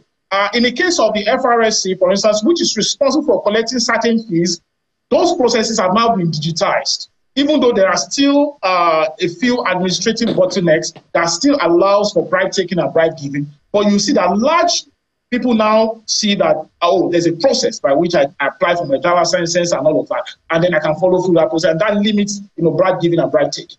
But for police, it's different. The only thing you can do is perhaps maybe to introduce some technology, that place some extra oversight on police at checkpoints, or police officers individually, perhaps maybe the introduction of body cameras, and then following through and ensuring that where there are breaches, those who are found culpable are actually made to pay for it. Well, for which reason I understand that the police is one of the things that we hear that they're saying is, look, we want people who can be trained, and which is perhaps, according to the police, the crux of the matter between the police management of the police and the Police Service Commission. But that's for the police. So one other question that comes to mind now, Mr. Elemo, is that some Nigerians are refusing to pay bribes. That report says one of the reasons is that 23% of them says is because they can't afford what's being asked. Some are afraid of engaging in any illegal transaction. Some says it was a right or moral thing to do. Some says they had no other option. They had other options of getting what they wanted done. But so the question then would be, Mr. Elemo, this is the occurrence now. But then there are those who are giving this bribe. There are those who are literally held by the jugular that they pay or they don't get, their way. Businesses are lost if people do not pay, particularly when the goods are perishable. Where do we go from here? How do we ensure that we can break down this entire process such that we are not identified as fantastically corrupt anymore? We are an upright nation, an upright people. Well, I think the Minister for Digital Economy, now have more work to do. And I know that he's introduced certain initiatives and currently they're working on the National Policy on Artificial Intelligence and how to digitize, government, functions generally at large scale. And I think that's the way to go. For instance, earlier during this program, we talked about the number of people that are now interacting with public officials. It's reduced from 61% to 53% to 56%. You need to reduce it even further. Perhaps we bring it maybe in another 4 years when this assessment will be carried out. Maybe we should be targeting something around 30-25%. By that singular act, you would realize that the number of Nigerians that are prone to bribe giving would then reduce drastically. Now, because of the digitization process, to many of the services that Nigerians, particularly the elites and those in urban settlements, have to access, you realize that, for instance, 42%, refused to pay the bribe. 21% had other alternative. 23% were forced to pay because there was 23% said they couldn't afford it. Perhaps maybe if they could afford it, perhaps maybe some of them would have paid or not. But you could see the numbers. So the beauty is that if we digitize government functions, services, and all of that, you will have less and less people interfacing with public officials, and by extension, you have less and less people, prone to bribe giving. I think that's the way to go. And like I said, the Minister for Digital Economy, does have a lot of work to do in that regard. Well, I know you have to run, and there are many other issues to raise with you, but perhaps in coming days we'll have a more robust conversation on this particular matter. Thank you so much for your time this morning. Mr. Olusegun Elemo is the Executive Director of PLSI, Paradigm Leadership Support Initiative. We appreciate your time today. Thank you for having me. When we return, let's talk about how your mental health is or is not affected by the mental health of your young adults. We'll be right back.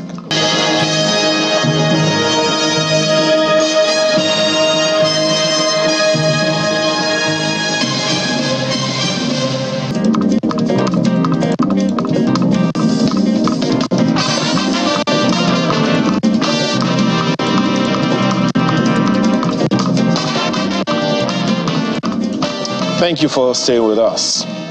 I think about less than 5 years, maybe about 4 years ago, we had a conversation with a clinical psychologist on this station, and I was asking, at what age do people start becoming vulnerable to mental health issues, particularly anxiety? What's the youngest age? And I was shocked to hear age 10. Well, I wanted to lose my cool. So from age 10, children are having anxiety, falling into depression. And when that happens, how do the parents react? So do parents even know when the child is having mental health issues? Children, what are they thinking about? What do they know? You know, they're not paying rent, they're not paying school fees. You know, so how do you identify when your child is actually having a mental health issue as opposed to just a meltdown? And I'm not talking about kids, I'm talking about young adults, teens, young adults, and the rest of them. Because research suggests that adolescence is a vulnerable stage of development, with about 50% of mental health disorders starting before the age of 14 and about 75% before the age of 18. Well, it is public knowledge that mental health is a public health crisis with extensive stigma that has been substantially neglected in our country. Studies in Nigeria have revealed widespread lack of knowledge about mental health disorders and negative attitudes towards people who have some form of mental health issues or the other. Let's have a conversation this morning with Miracle Yuhoma. He's here with us in the studio. He's a clinical psychologist. Thanks for joining us today. Thank you very much, sir, for having me. First of all, when we talk about mental health, I'm not talking about mental illness, please. Yeah. When we talk about mental health, what do we mean? Okay. I think World Health Organization has a very, very all-encompassing definition that I like to use. It says mental health is the ability of an individual to realize his potential, his or her potential. And for that individual to be able to cope with the normal stresses of life. And also for that individual to be able to work productively and fruitfully. And also for that individual to be able to contribute meaningfully to his or her community. So if you look at that definition, it's in 4 phases. The first there is the individual is able to realize his potential. Potential being what you can do that you have not yet done, who you can be that you have not yet been. So when anybody cannot really realize what they can do they have not yet done, who they can be that they have not yet been, their mental health might be in question. Then the second part of the definition says that... Slow down, pause. Yeah. So you're saying when a young adult, late teens or early 20s, are not able to decipher what they want to do with their lives? Not necessarily what they, in terms of career. Okay. But it's in terms of, for instance, knowing that, okay, I can do this, I can be this, right? And making that, so if someone is confused about career, for instance, they have an idea of different things they want to do and they are not sure what exactly they want to do. Now, they know they have a potential, right? But when someone is not even anticipating towards anything in life, it doesn't even know what they can be, what they have the potential to be, what they have the potential to do, then that calls for questioning. We want to now probe. That's one. The second part says the individual must be able to cope with the normal stresses of life. So I find it very, very instructive that it calls stress normal. So it says that the individual must be able to cope with the normal stresses of life, meaning that coping mechanism and coping strategies is actually a fundamental part of our human existence. So there will be stress. There will be stress. Stress. How you cope is what matters. Stress is the constant K of life. I tell people there are three kinds of people when it comes to the challenges of life. Those in a challenge right now, those about to go into a challenge, those coming out of a challenge. Everybody in this world falls into one category or the other. You know, I was speaking somewhere and then about this, and somebody said, what about Dangote? He doesn't have stress. And I laughed. I said, Dangote has a kind of stress. The bigger the head. Exactly. That doesn't exist in your frame of reference. That's why you think he doesn't have stress. I think it was a period of fuel scarcity. I said, okay, because maybe Dangote is not on the queue like you are, so you think he doesn't have stress. Maybe because he's not thinking about what he's going to eat today, you think he doesn't have stress. This kind of stress Dangote has, if you have it, you might not live until tomorrow morning. Yeah, so that individual must be able to cope with the normal stresses of life, and then that individual must be able to work productively and fruitfully. That is why when an individual in the workplace, when that individual's productivity and fruitfulness in how they work begins or continues to decline over time, you want to ask questions. What is going on with their mental health? Because for a lot of HR and organizations, they are not aware about this. They want to start self-query, they want to sack, but we want to ask questions. It's possible that the person is dealing with one mental health issue or the other. Maybe an emotional or psychologically distressing situation in their life, in their family, relationships, and what have you. And then lastly, it says the individual must be able to contribute meaningfully to his or her community. So contribution to our community and to the environment around us is an integral part of our mental health. Which is why, because a lot of the times when you talk about mental health in Nigeria, people relate it a lot to economy, the economic situation of individuals. And I tell them it's beyond that. Because if it's just based on economy, you won't see people who are seemingly successful die by suicide. But we see that regularly. People who are seemingly successful who still go ahead to, take their own lives. To say that mental health is beyond economic situation, is beyond how much you have in your bank account and what have you. And one integral part of that is being able to contribute meaningfully to your community. Now, ChatGPT, for instance, is a tool now. So I asked ChatGPT to tell me about mental health in young adults. And the first thing it did was to define young adults as between ages 18 and 25. Yeah. And it also went further to say that the most common mental health issues among young adults is, and of course 18 to 25 is average, could be 18 younger, could be older. But it says the most common are depression and anxiety. Why is that? Yes. So, young adults are the age period of a young adult is actually a transition period. So for a lot of young adults, people who are between 18 and 25, they are either just finishing secondary school, high school, or they are about going into college, university, or they are just finishing college or university. So a lot of that is actually laced with uncertainties, laced with transitioning. And because of transitioning, and everybody will tell you that every stage of transitioning in a man's life comes with a level of anxiety, whether good transition or bad transition. Whether it's that somebody's transiting to glory, or somebody's transiting, from one new job to the other. So transition is transition. Transition, or from somebody transiting from singlehood to marriage, or from being just a couple to being a parent. That comes with a level of anxiety. It comes with a level of uncertainty.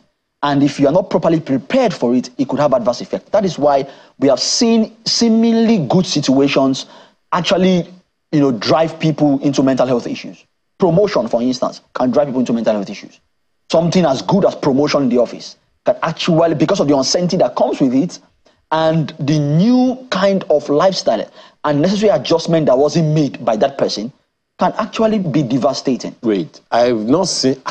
How can promotion be a bad thing? It comes with a new car, with more money. I've seen it practically. I was training somewhere in an organization, and somebody shared his experience about how promotion affected him negatively. In fact, he said it got so bad that they had to strip him of the promotion and send him back to his previous position in the organization, because that comes with its own baggage, that comes with a new set of rules, and it can be overwhelming for someone who has not adequately prepared for it. Yeah. So all of this can have adverse effects, and that is what really depicts the ages between 18 and 25. Transitioning period that comes with a lot of uncertainties and its own baggage that one needs to adequately prepare for. I'm in shock. I'm still in shock, people. Yeah. So a good thing can be such a bad thing. Exactly. And how frequently does that happen? A lot. I'm sure you've heard about postpartum depression, postpartum psychosis. And that's a good thing. A mother gives birth to a child. It's a good thing. But there are a lot of mothers, for instance, who give birth to children and then become depressed, some of them even suicidal, as a result of giving birth. We have seen children taken away from their mothers because those mothers, became threats to even their own children. So giving birth is a good thing, but if one has not properly, for instance, I have so a it's a function of my apologies. It's a function of preparation and making necessary adjustment mentally, physically, and emotionally for that new phase, for that new level. Yeah. Okay. This transition period, I'm really happy that you talked about it. Are the young adults themselves aware that they are transiting? Are the parents aware that their kids watching us right now are in the process of a transition, for which reason their behaviors may have kind of changed? Yeah. A lot of parents are not aware. If not, they would properly prepare the children for transition. One thing that is worthy of note in this conversation is the brain of a teenager and adolescent. Are you aware that the human brain continues to develop until 25? Yeah. So for somebody who is less than 25, their brain is not fully developed, particularly some aspects of the brain. For instance, the prefrontal cortex. The prefrontal cortex of a teenager and an adolescent is not fully developed. That part of the brain continues to develop until 25. And what does the prefrontal cortex do? It is the part of the brain that is in charge of higher functions, like planning, like decision making, right? That is why you can see a teenager make nasty decisions, even though they are academically sound or brilliant, because that part of their brain is still developing, right? Why their amygdala, which is also a part of the brain, which is in charge of emotional responses, develops very fast, even in teenage years. Because in teenage years, the amygdala is fully developed. That is why a lot of teenagers and adolescents make emotional decisions, right? And that's why parents need to be aware of these things and guide them through that phase, right? But a lot of parents are not privy to it. A lot of teenagers themselves are not even privy to it.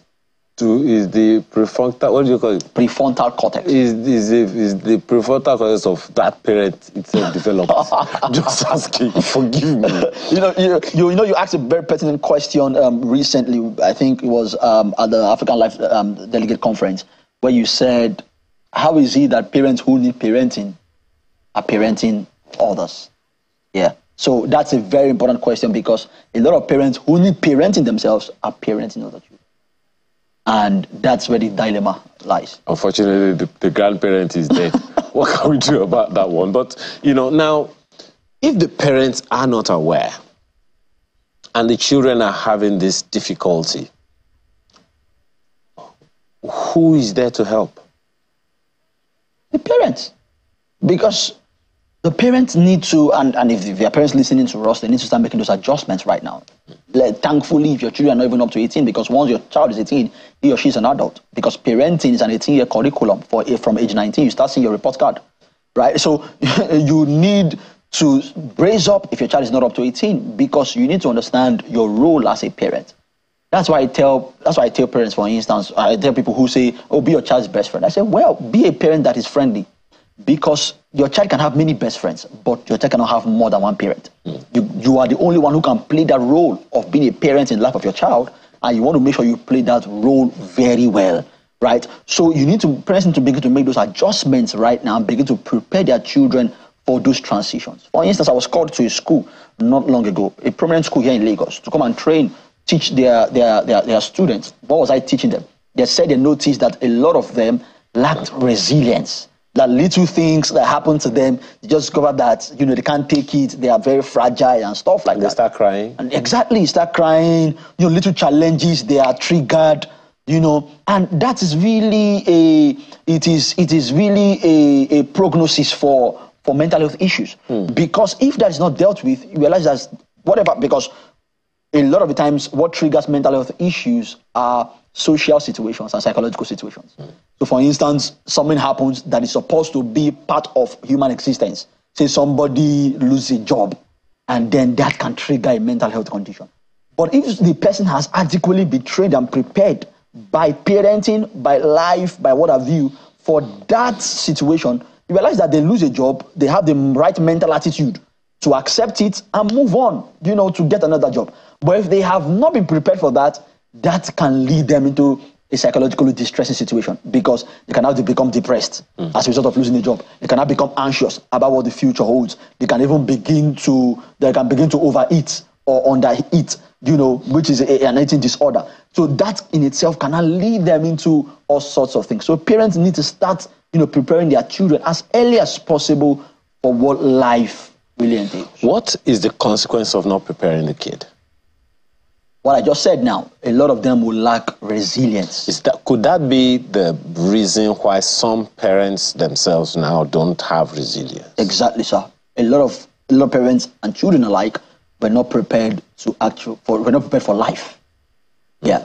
So a parent, for instance, can give the child home arrest and think that, okay, if I keep my child in the house, I will protect them from the world. I will protect them from the evil that is happening in the world.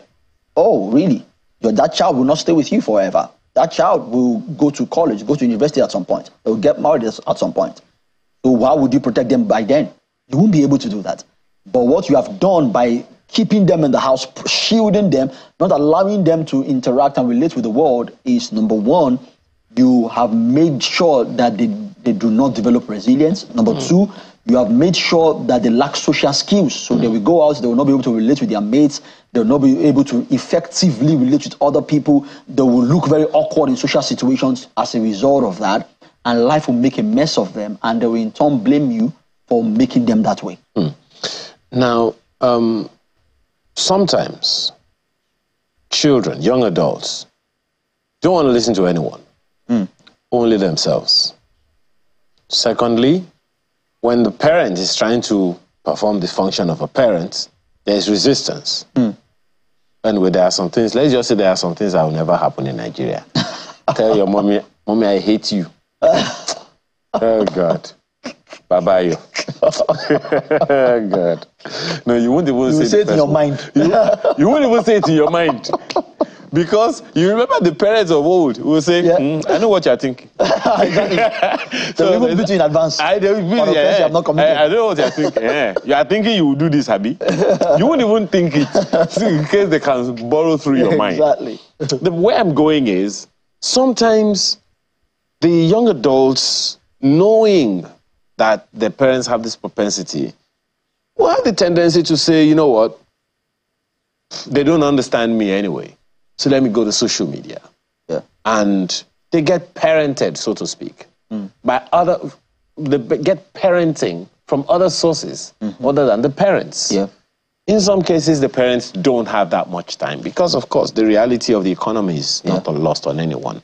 So how can the parents then find that balance for the kids? Very, very, very, very powerful question. Well, I think that that balance needs to be found one way or another.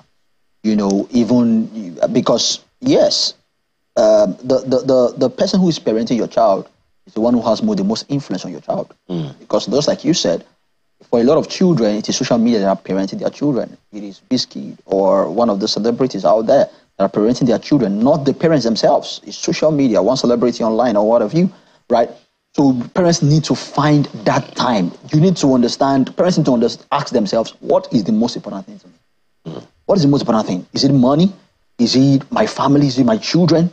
You need to ask yourself, when I'm on my deathbed and I'm about to leave this world, what would matter to me the most? What legacy do I want to leave? The answer to that question should drive you to what your priority should be. If it is that, okay, when I'm on my deathbed, I don't mind my children, you know, being miscreants and what have you, but I want to have all the money in the world, then pursue that. If it's that, okay, I want to have a good family and also maybe I've left a good legacy in terms of financial and whatever for my children, then you want to look for a way to bring about that balance. And really, one of the ways you do that, just like you said about these children not listening to the parents and all of that, is you want to create rapport. In the presence of rapport, anything is possible. You want to create rapport with your children. You want to make sure that you are in tune with what is going on. A lot of parents don't even know what is going on. You know, they are not even aware of what is happening. You know, they are around, but they are not present. So they don't know exactly what is happening. So you tell them about ChatGPT, they don't know. You tell them, you know, about X, they say, what is that? What is X? You say, oh, this is Gen Z. They don't even know what Gen Z is. So they are not even aware. And that brings a gap. So there is a lacuna between the child and the parents because they're like, my papa no Jassy, my mama no Jassy, that kind of a thing.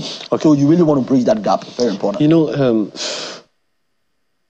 help the parent right now understand the pressures that a young adult is undergoing and why they need to be understanding. You said you started with it, but I would like you to list them. Yeah. They're young adults. Yeah. Academic, list those things that are their pressing concerns that the parents need to be aware of when they are responding to their. Awesome. This is a very pertinent question, and I will give a scenario and then come back to the question. You know, when I was growing up, it was difficult taking pornography as an issue. It was difficult for me to watch pornography. But it was difficult for anyone who lived in my generation, maybe your generation, sir, to watch pornography. It was complex. You had to have problem-solving skills to actually watch pornography because it was multi-layered. Chibi, you have to see it first. Yes. So number one was that you needed to be a middle-class family to watch porn because you needed to have a television. And then you needed to have a DVD. And then you needed to have money to buy the cassettes. Or rent it.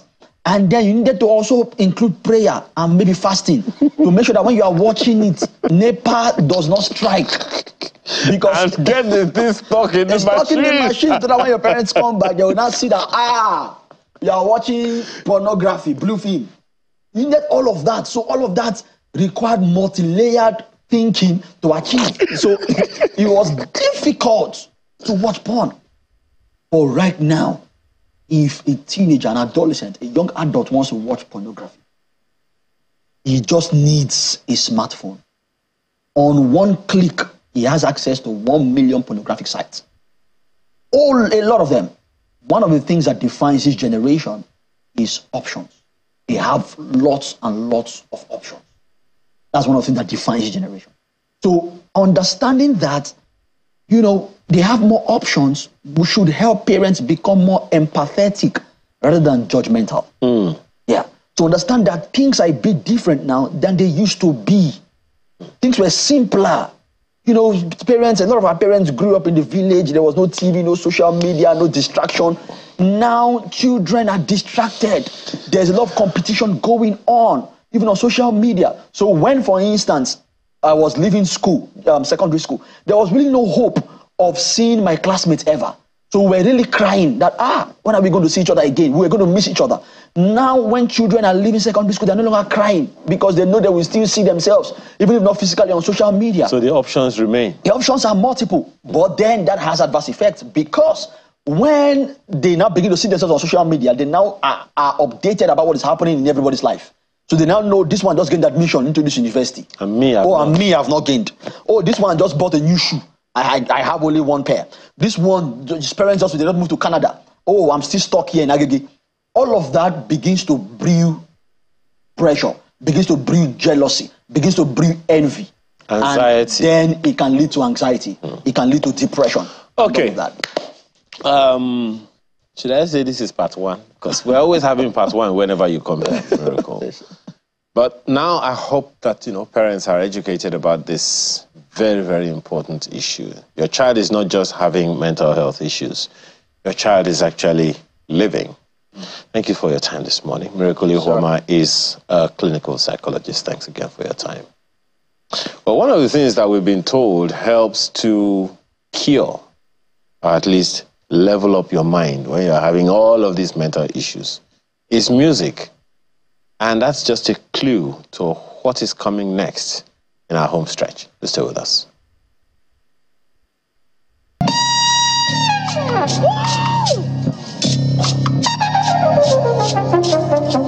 Oh my God!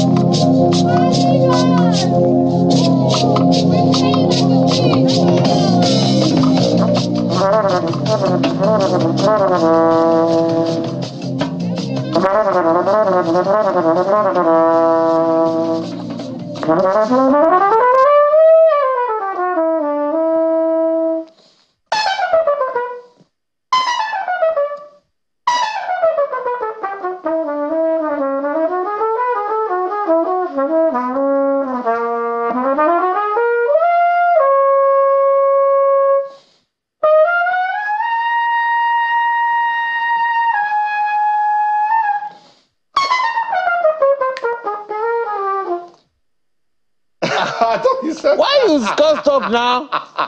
Why you stopped? Okay. Well, just a blobby, you consider stop your share.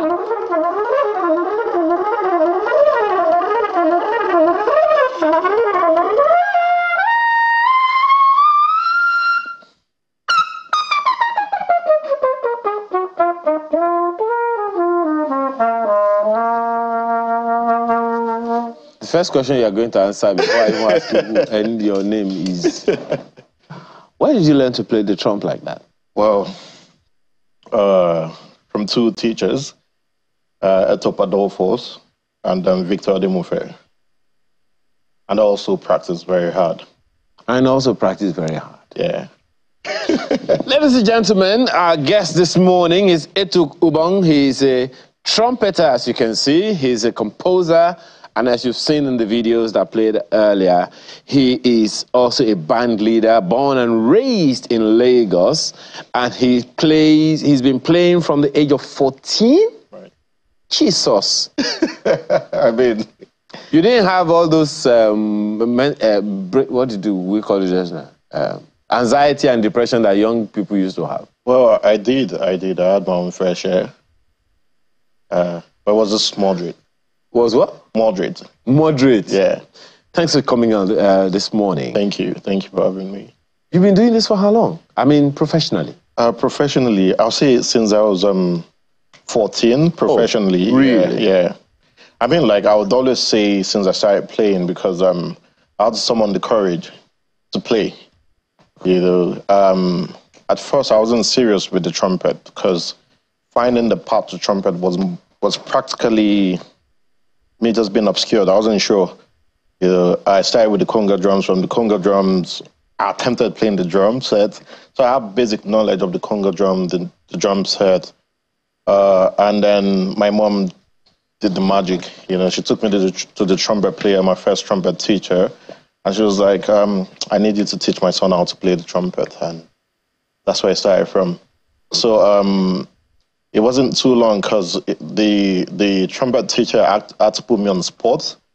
And that spot was practically me playing in the church, the congregation, filled up with people. And yeah, I would say that's you playing professionally, actually.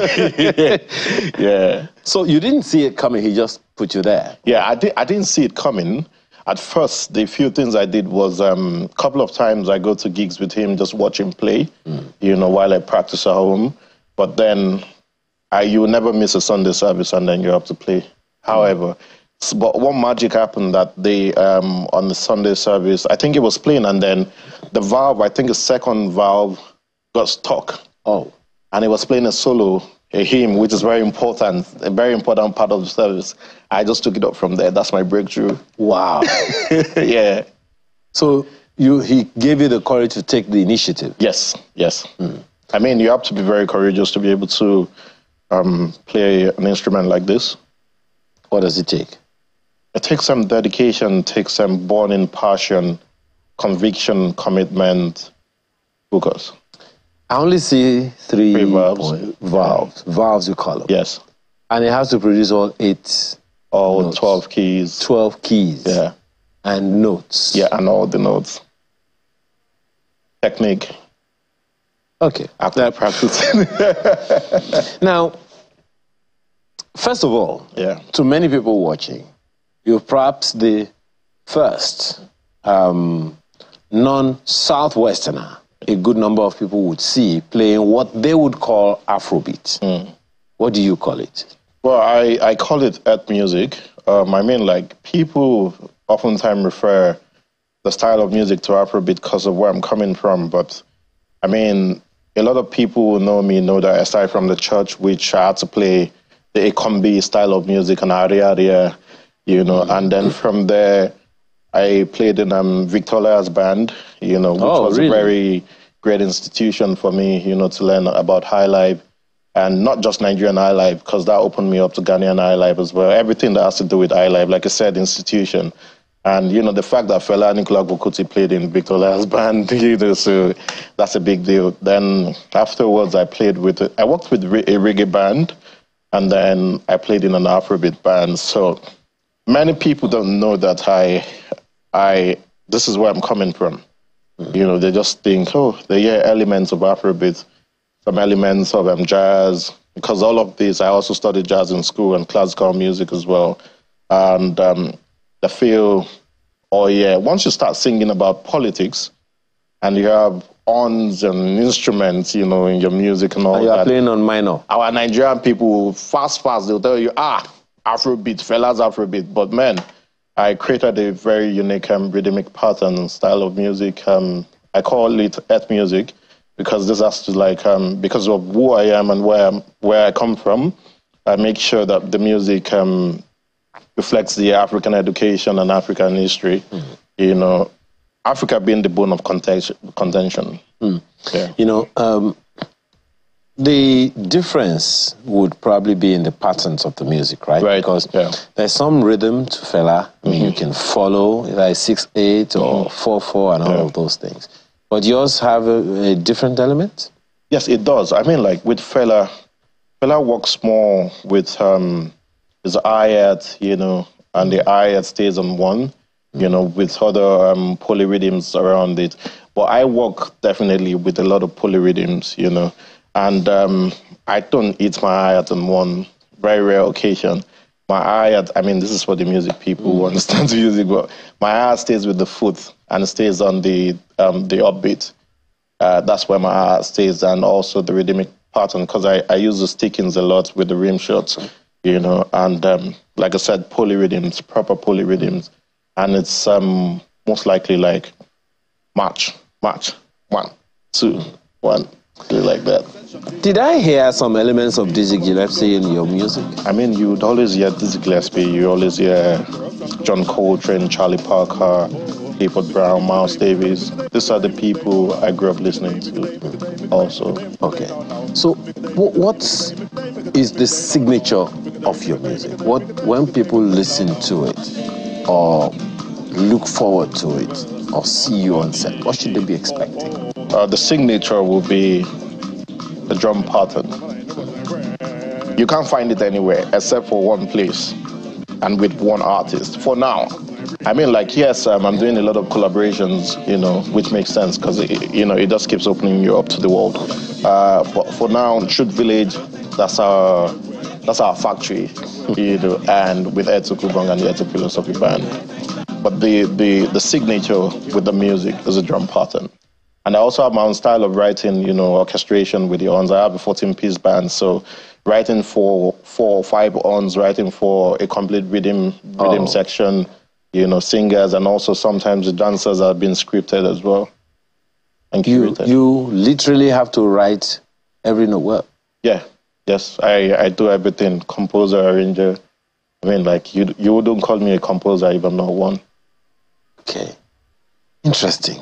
So now you have performed with all kinds of people all over the place. Performed with Femi Kuti, yes, Seun Kuti. Right. How did they receive your version?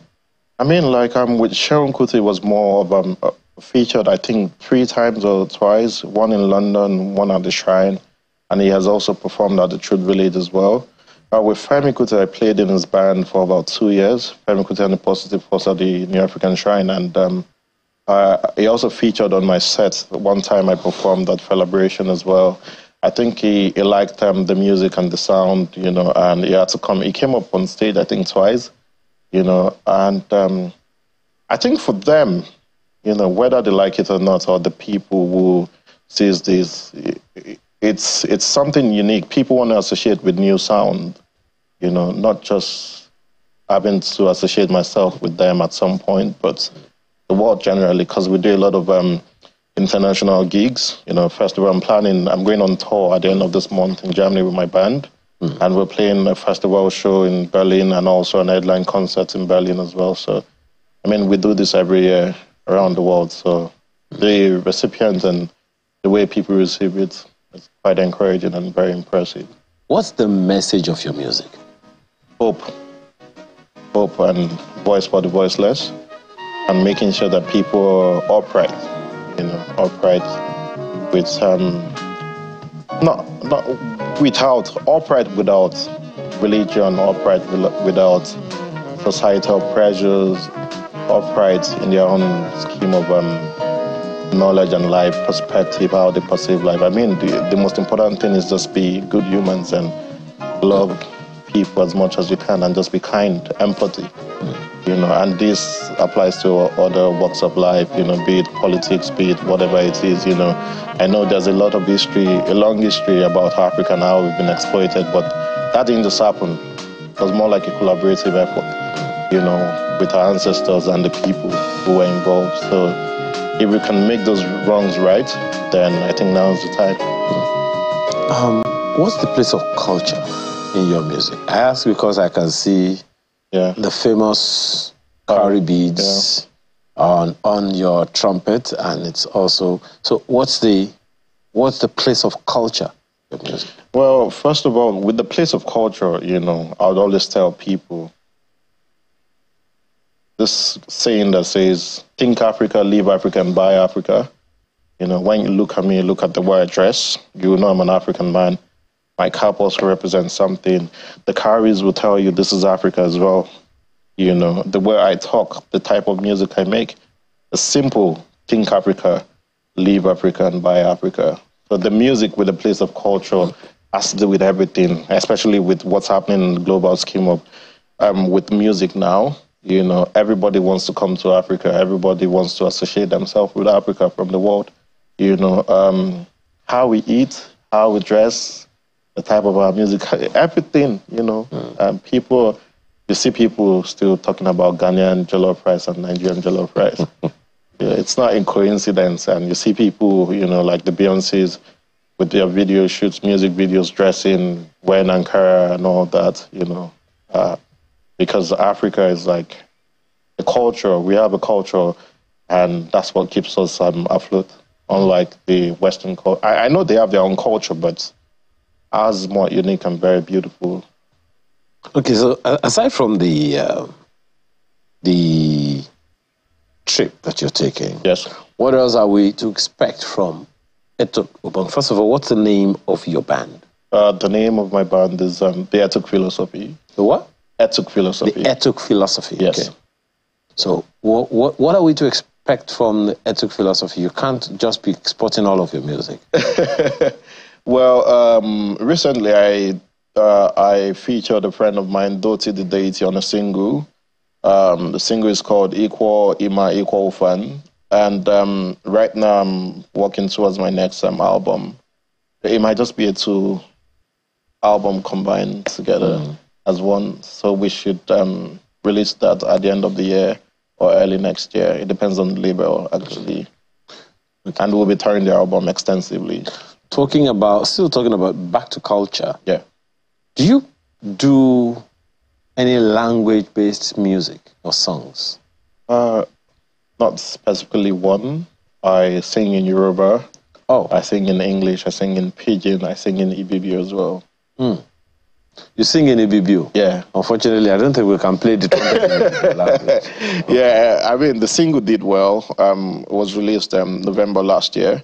Kuyang Twayet. It's a prayer song and a song of, the people, more like prayer for the people to wail, the people wailing to the Creator for a better life and for the Creator not to let us cry or be in agony, So that's that. It's a very beautiful song. So Yoruba won a song called Wayo. I released a while ago.